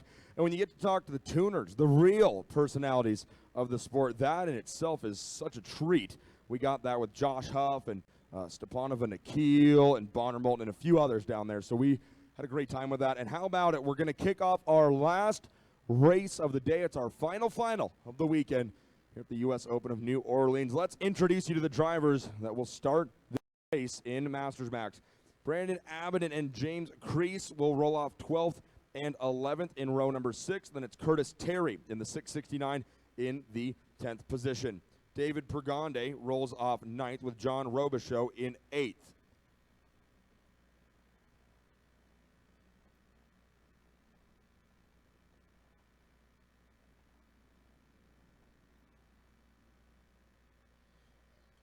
So you see David Pergonde right there rolling off in 9th, and then basically bringing these guys down into the tram lanes here. For our last race of the day, Scott Roberts and Derek Wang. Roberts on the inside, Wang on the outside, folks. Let's go racing one more time in New Orleans. Wow! Cleveland gets a big shot from the inside of row number 2 and freight train Scott Roberts out of the lead. Where does Derek Wang end up? On the inside of Roberts as they fly down into turn number 3. Cleveland got a monster run. Roberts gets a better one, though, out of turn number 3. The Tony Kart OGP driver puts it back to the point here. 20 laps on the stage for our Masters Max drivers, folks, and this is the last race of the day. I don't care if you like Masters Max drivers or not. You need to get somewhere where you can watch this one. Roberts brings them out at 9, up the hill to 10, then the S's. 11, 12, and 13. Billy Cleveland got a great start on the inside of row number 2 and basically just shoved Scott Roberts up and out of the racing line, picking up the lead, rolling through turns 1 and 2. But it was Roberts who got the early apex and early turn in to get the run in the lead back out of turn number 3. Cleveland now runs second. It's their off-pole starter, Derek Wang, in third. Cleveland took a look at Roberts as they came to the end of the back straightaway. Nothing to it, though. 1 lap in the books here, 19 to go. Cleveland, is he going to pull out in turn 1? No, stays right on Roberts' back bumper. 4th place that time was Zach Rouse with a local driver, John Robichaux, rounding out the top 5. Again, the big story here, we're not trying to highlight it, but we're not going to beat around the bush either. Heat race winner Mike Rollison excluded from the event due to rough driving. He is not in the field. His teammate and driver Billy Cleveland is, so Rollison Performance Group still being represented very well here in the Masters Max category as Cleveland runs second. You'll notice him as William Cleveland on the board. Most of us call him Billy, though. Scott Roberts goes purple that time by a minute, 6.412 after the opening lap.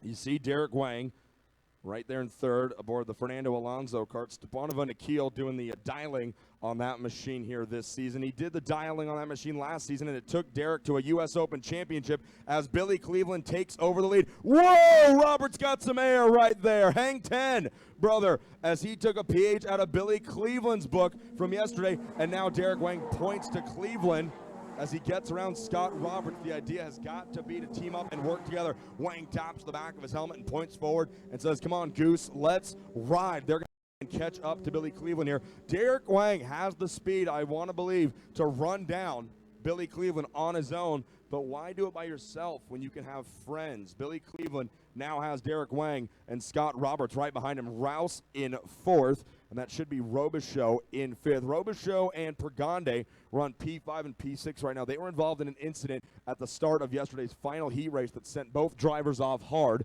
into the final corner, turn number 17. I believe Robichaux may have dislocated his finger. Pergonde was okay, some damage to the cart, but Josh Huff able to go to work and fix it right overnight. And now they are both back out on track fighting to get inside and stay inside the top 5. Robichaux not too far behind Rouse now for 4th position as Cleveland brings them out of 17 to complete another lap here. This is the part of the race where we start to see a bit of a pace settle in now. Robichaux goes purple, minute 4.919 as he's going to try and catch up to and pass Zach Rouse. There's a good shot of 2nd and 3rd place drivers. Derek Wang in the blue Fernando Alonso kart, and then the Tony kart, orange and yellow-green helmet there of Scott Roberts. Not many nicer guys in the pits you're going to find than your average Masters Max driver, and All these dudes are just great guys. They love racing hard and battling against each other. You know what? They're out on track right now. They can't hear what we're saying. So about that last heat race yesterday when it was coming down to it. Wang was leading. Rollison and Wang were up there fighting for the front. They both went low. Contact was made. They ran off the track but were able to finish. It was Scott Roberts who was able to slide right by and pick up the victory. Raleigh got out and said, man, that's just good, hard, old-fashioned Masters Max racing, and he said he loved it. And that is exactly what these guys are all about, going wheel to wheel, having a lot of fun, and then laughing about it once the day is done. Billy Cleveland wants to laugh about it, but he'd also like to score a victory for the boss, Mike Rollison here. Derek Wang, however, would like to change that and bring home a win for BBR Karting. Two prominent karting teams. They both just happen to be out of the Pacific Northwest.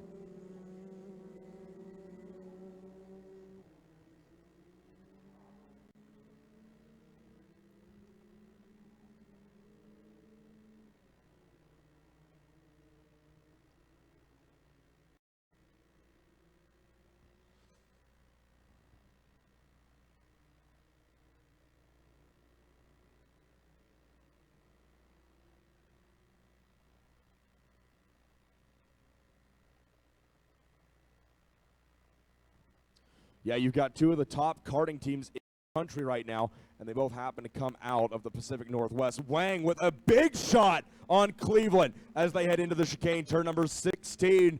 I'll tell you this much right now, after the physicality in this race yesterday, race directors and on-track staff are watching this race very closely. Chuck Yoder, your national race director, is going to keep an eye on everything going on at the front of the field to make sure everything stays on the up and up and it's nice, clean racing that we've grown accustomed to.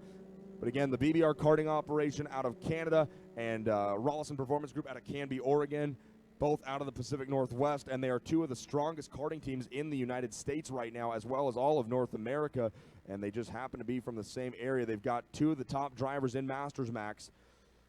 Cleveland out of RPG, Wang from BBR Karting. Derek calls Seattle, Washington home, where he lives and works, makes the trips all around the country to go racing. When he's not in his go-kart, he's attending often Porsche Cup events all over the country.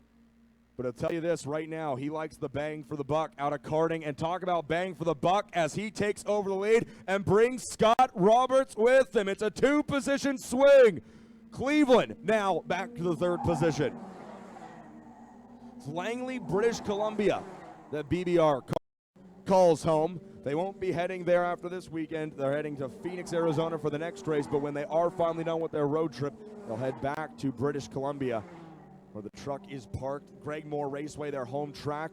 And if you've ever been up to the Pacific Northwest and seen tracks like Medford Kart Track, Tri-Cities, Washington, and Richland, Pat's Acres, and Greg Moore Raceway, it's no surprise that drivers like Derek Wang and Mike Rollison are so good. Solid drivers come out of the Northwest because the tracks there are so technically challenging and skill demanding that if you can be fast at the tracks in the Pacific Northwest, and I'm a strong believer in this after announcing for the Can-Am last summer, if you can be fast up there, you can be fast almost anywhere. But NOLA Motorsports Park is a completely different animal as Roberts now takes his shot at the lead. Scott Roberts passes Derek Wang. Ease at the end of the back straightaway. The OGP driver now out in front. Could it be an all Ocala Grand Prix afternoon? Tyler Gonzalez scored the victory in Minimax. Roberts is trying to bring home the last win of the day here in Masters Max. But it's no surprise that Wang is so fast coming out of the Northwest. But tracks that we go to this year, NOLA Motorsports Park, Utah Motorsports Campus, they're fast, flat, long layouts. It's very different from the short bull rings you'll find up north in Oregon, Washington, and Canada.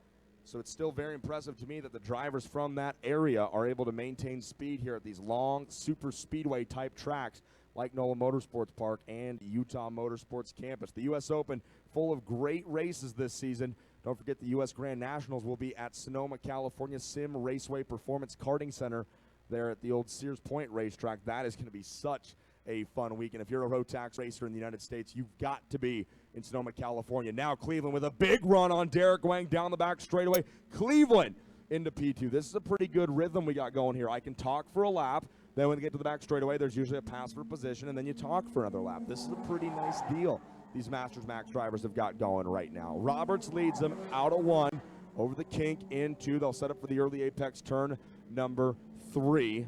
Cleveland in 2nd. Wang in 3rd. Robichaux up to 4th. Rouse down to 5th. Pergonde in 6th. 7th is Jim Carey. Abbott in 8th. Dix and Crease the top 10.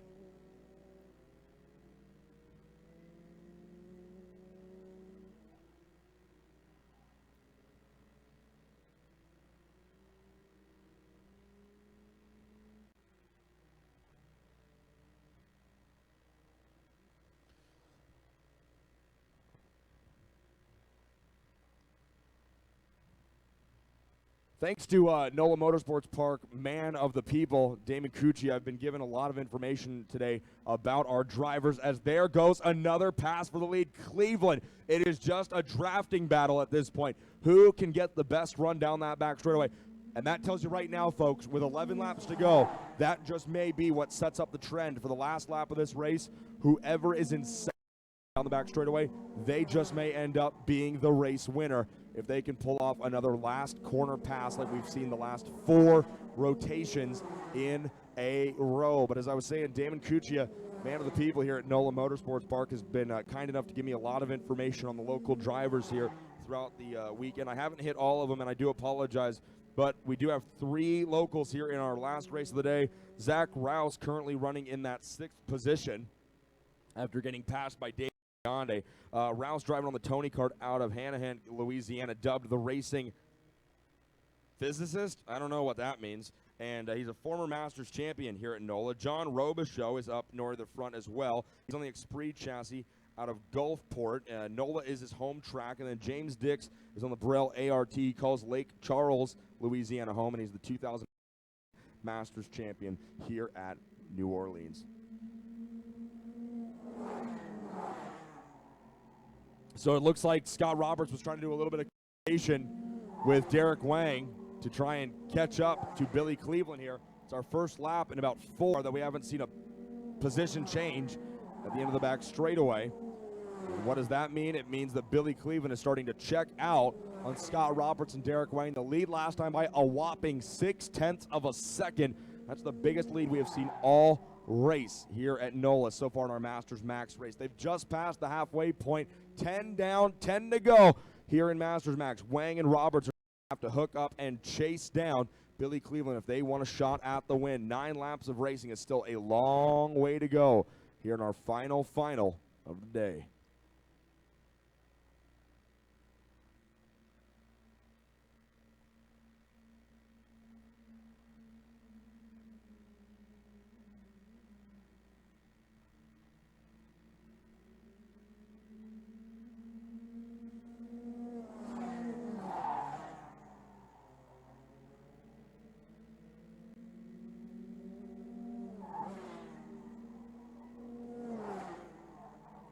You can just see how the rubber has been laid down right there over the rumble strips on the exit of 8 and 9 before they make the run down the short chute into turn 10, as well as over there by 3 and 4.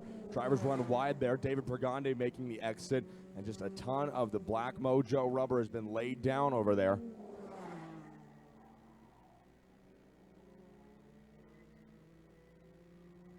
We check now back in with our leaders. Cleveland trying to drive away with this thing.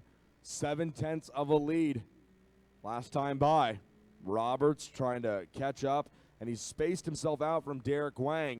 You just wonder if the draft might not have helped these guys more had they stayed close together, but you really can't afford to let Cleveland drive any farther ahead than he already is. 0.6 of a second last time by 0.7 of a time. Let's see what it is now.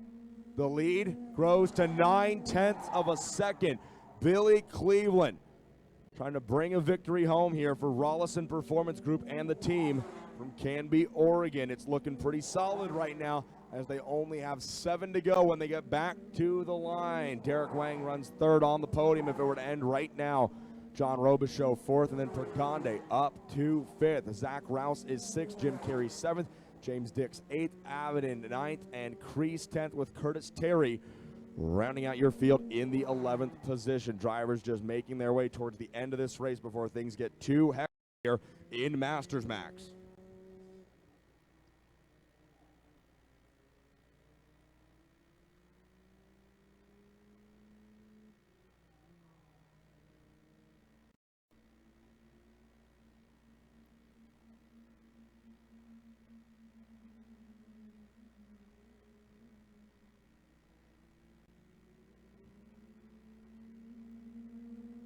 So Derek Wang getting really low in the seat right now, trying to just catch up to Scott Roberts.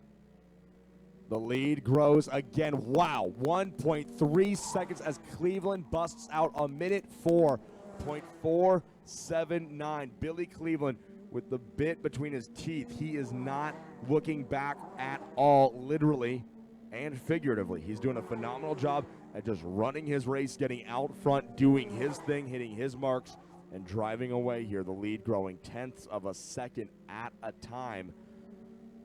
As Scott Roberts and Derek Wang apparently had a bit of miscommunication. They had a shot on Cleveland about 3 or 4 laps ago, and it just did not work out. As we near the end of our day here, we do want to thank everyone for tuning into our live broadcast. We have a few shout-outs here to get through. I apologize for being late on some of these. Janelle Pearson says, I watched all weekend, but thanks for mentioning us. I just didn't want to jinx him with any shout-outs since he started out. He ended well, though. As usual, I'm very proud of him. I hope to see everyone in Utah. Janelle, thank you so much. We appreciate you tuning in. Oh, just an FYI, onomatopoeia is when your words are used to represent sounds like kerplunk. All right, so I used the word onomatopoeia earlier, and I didn't know what it meant. Janelle, thank you very much. Parker Chase says, good luck to my Pirelli World Challenge and Red Bull Global Rallycross teammate Harry Gottsacker. That's from Parker Chase. Thank you a bunch, Parker, for sending us that email. And then we got one more here. Shout out for Minimax. Sorry, Lily, we're a little late. Send a shout out to Yusuf Mula and the Iron Rock team from Houston. So that's from Lily Warwas. Apologize, Lily, for getting that out late. But Yusuf and all of Iron Rock Motorsports have run very well here this weekend. Charlie Swain has the team up and running pretty darn fast here at NOLA. We're nearing the end of this one, folks. 5 to go when they get to the line.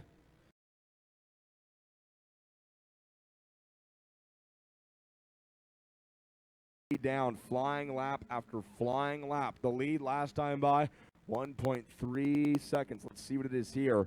As Cleveland crosses the stripe, here comes second and third. 1.9. No, I'm sorry, that's a 1.5 seconds from P1 back to P2. So if Wang has anything here and wants to finish any higher on the podium, he's going to have to turn it up now and go after Ocala Grand Prix driver Scott Roberts. Roberts rocking the playoff beard here this weekend at NOLA. He's your reigning U.S. Grand National Champion from last year's trip to Kershaw, South Carolina. Hopefully we'll see him back in Sonoma later in August to see if he'll be able to defend the title at the Max Speed promoted U.S. Grand Nationals. Don't forget, round 2 of the U.S. Open takes the team to Utah Motorsport Campus out in Tooele, Utah. It's going to be funny, the juxtaposition going from New Orleans, Louisiana to Utah. Folks, if you're going to want to enjoy any beverages in Utah, you're going to have to bring them because it's a little tough to find a drink out there at the UMC. It's going to be quite the juxtaposition from going here at New Orleans where they're basically handing them to you out the car window to going to UMC where I should just stop. But yeah, it's going to be a great trip out there to Tooele. We can't wait for it. But just make sure you bring a cooler. Billy Cleveland leading the way here as we only have a few laps remaining. Scott Roberts is starting to get reeled in by Derek Wang. Wang probably has the speed to challenge Roberts here. We're going to see if he does that. Wang trying to decide if he's going to stand on the 3rd step or the 2nd step of the podium. He just laid down his best lap of the race, a minute 4.499. Yeah, and Roberts is in the sick air competition here at NOLA so far. Billy Cleveland might just score the victory and the win when it comes down to judging for who got the best air this weekend. I'm not kidding you. You could have put a Micromax driver underneath Billy Cleveland when he hopped the curbing yesterday in heat race number 4. There's photos floating around all over Facebook. Just check it out. I think Kart Pulse has one on their Facebook page. I know Damon put one up on his Facebook page, but yeah, Billy Cleveland definitely rattled out a few fillings, I think, when he came back in from orbit because that go-kart was very high up in the air. Billy Cleveland rocking the knuckless gloves out there today, and it seems to be paying off. The wind flying over his hands, and he is driving very smooth. Derek Wang trying to put the moves here on Scott Roberts as we near the end of this one. 3 laps remaining. Don't forget, folks, these last 2 laps are going to be dramatic, so make sure you've got your video settings tuned to HD as you watch our live broadcast. It would be a shame to not watch these beautiful last laps in all of their HD quality, so click the settings button on your screen and go to 720 because that's what we're shooting in. Oh, we got 1080 here at the U.S. Open, man. We bring you good images and kind of know what we're talking about. Down the back straightaway, they'll see the sticks when they get to the line. Only 2 laps remaining here in New Orleans, ladies and gentlemen. There you see that battle for second, Roberts and Wang. What will Derek do here in the final 2 trips around the track? Cleveland, we know what he's going to do. He's just got to stay consistent and bring it home. 2.2 seconds the lead from Cleveland back to Roberts. And as soon as Wang and Roberts start dicing it up here, Cleveland will solidify himself out in front. If Derek can time it right and make a quick pass, good. But they're not catching Billy Cleveland, not this late in it. They're going to need something to fall off that go-kart up in front of them if they're going to catch Billy Cleveland this late in the race.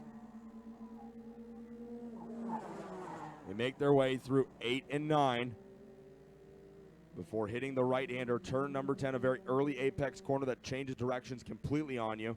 Then you head up through the S's. 11, boom, 12, boom, 13, the last left-hander. Now the double rights, over 14, the elbow. Now they head for the 90-degree turn number 15. Out in front, Billy Cleveland. He's got just a few corners left. He'll see the white flag flying, but this is the battle we're watching. Wang pulls out, and he wastes no time, almost as if he was playing with Scott Roberts. Derek Wang stands on the loud pedal and gets second place away from Roberts, so that's a good move for Derek Wang. But all Derek now has in front of him is a whole lot of racetrack and a fading Billy Cleveland. Cleveland now with about, let's call it 7 corners left to negotiate around the track here before he'll be seeing the checkered flag flying. It's been a dramatic weekend here in Masters Max. Of that, there is no doubt. A lot of stuff going on after the heat races yesterday, but Billy Cleveland, all he did was put his head down, hit his marks, and drive away. He got a great start off the green flag. He got pushed back early by Scott Roberts, but he was able to make a pass at the halfway point, and he has not looked back since. Cleveland brings him out of 15. He'll make his final trip down the back straightaway. Like I said, it's been a crazy weekend here in Masters Max, but we picked a good one to end it on. Billy Cleveland with only 2 corners remaining before he brings home victory for Rollison Performance Group. In and out of the final corner, your winner, Billy Cleveland. And a drag race for second place. Who's it going to go to? Roberts gets Wang at the line. And a thumbs up from Derek Wang to Scott Roberts. That's what Race Monitor shows. Roberts getting across the line ahead of Derek Wang. Robichaux comes home in 4th. David Pergande 5th. Zach Rouse 6th. Jim Carey, James Dix, James Crease, and Brandon Abaddon complete the top 10. The RPG crew, you can catch them right there in the back of the camera angle. They're starting to pack up over there, but you guys should be dancing, jumping up and down. Your driver, Billy Cleveland, just scored the last victory of the weekend here at the U.S. Open. We're going to head down trackside to talk to our top 3 of Derek Wang, Scott Roberts, and Billy Cleveland. I cannot wait for this interview, so stick with us, folks. Momentarily, we'll be downstairs talking to our top 3.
So as our top three make their way into the podium down here, Bonner Moulton, were you entertained by that race?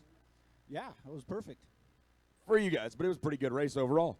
Yeah, it probably would have been a lot more exciting with Raleigh in it, but you know, this we'll take the win and forego the excitement.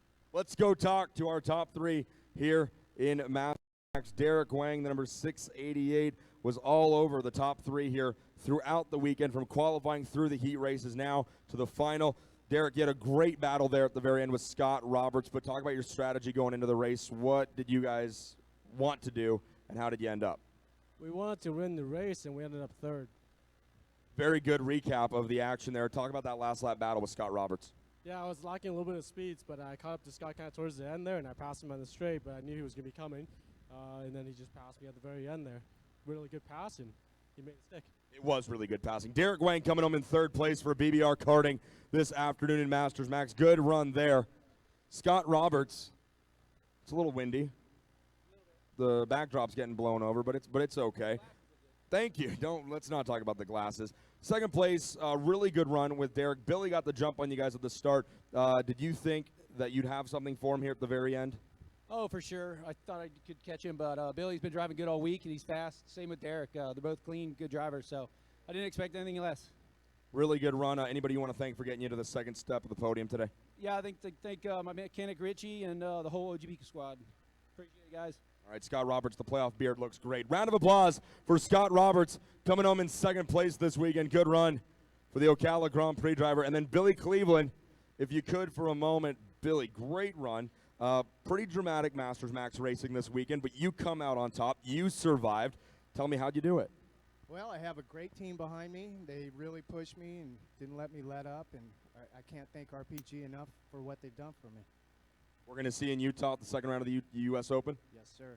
All right, round of applause for your winner, ladies and gentlemen. Billy Cleveland, Scott Roberts in second, and Derek Wang coming home in third for your final race of the weekend here in New Orleans. Again, it's Derek Wang in third, Scott Roberts in second, and Billy Cleveland, your winner here at the U.S. Open of New Orleans. Make some noise for your podium, ladies and gentlemen. Great racing here in Masters Max.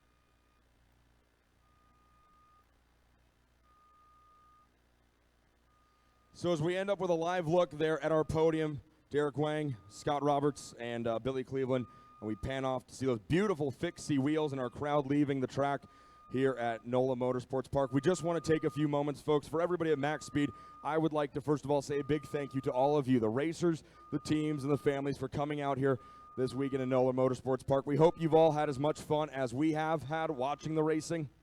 It has been a phenomenal weekend here and a great kickoff to the second ever season of the U.S. Open. A big thanks to the folks here at NOLA Motorsports Park for playing such great hosts to us here. The fantastic facility was perfect all weekend. I haven't been to anything like it, and we sure did enjoy our time here. Now as we head down the schedule, we'll enter the summer months. We will see everybody at the Utah Motorsports Campus the last weekend in June for the second round of the U.S. Open, the U.S. Open of Utah. Again, taking place at the beautiful Utah Motorsports Campus. We're blessed to go from NOLA to UMC. We hope to see everybody there. And finally, we would like to thank all of you for the moment of silence we were able to enjoy this morning. And please, as you go forward, travel safely, get home to your loved ones, hug them, tell them you love them, tell the people you care about them, as we at Max Speed are mourning the loss of our good friend, Peter Hannon. We hope all of you get home. I get home from work on Saturday morning about 4 to 5 a.m. On a good week, I did some prep early, and on a bad week, I'm doing it when I get to the track. Sleep is not an option. I unload, reg, driver's meeting, nap, qualify, race. It's not every weekend, but it's as many races as I can make. I used to race when I was younger, before New York and before getting married. I've always worn Bell. From bicycles to race cars, it's given me the best in safety when I've needed it the most.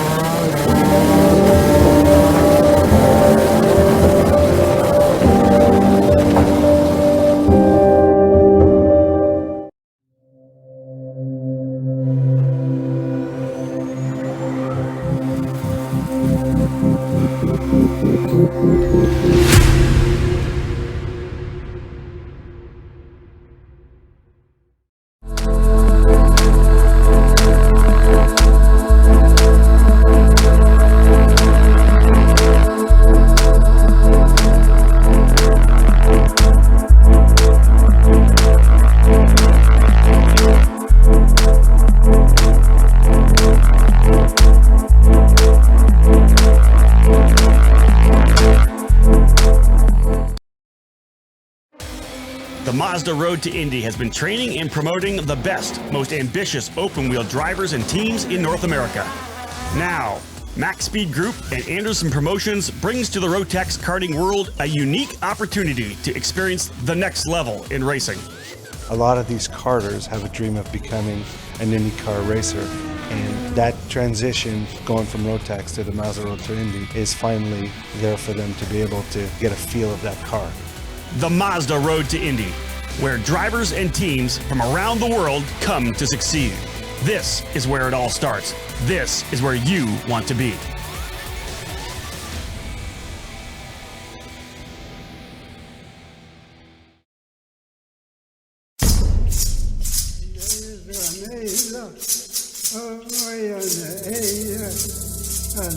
With multiple national titles in IKF, WK, SCUSA, and Rotax, the Rollison Performance Group put their experience to work for you. Coast to coast, RPG offers the most comprehensive driver development program. From detailed on-track data analysis to trackside coaching for tuners and drivers, RPG's individualized trackside support will improve your results. RPG is an authorized Rotax service center and a top supplier of Cosmic Carts and OTK parts. Visit us on the web at rollisonperformancegroup.com.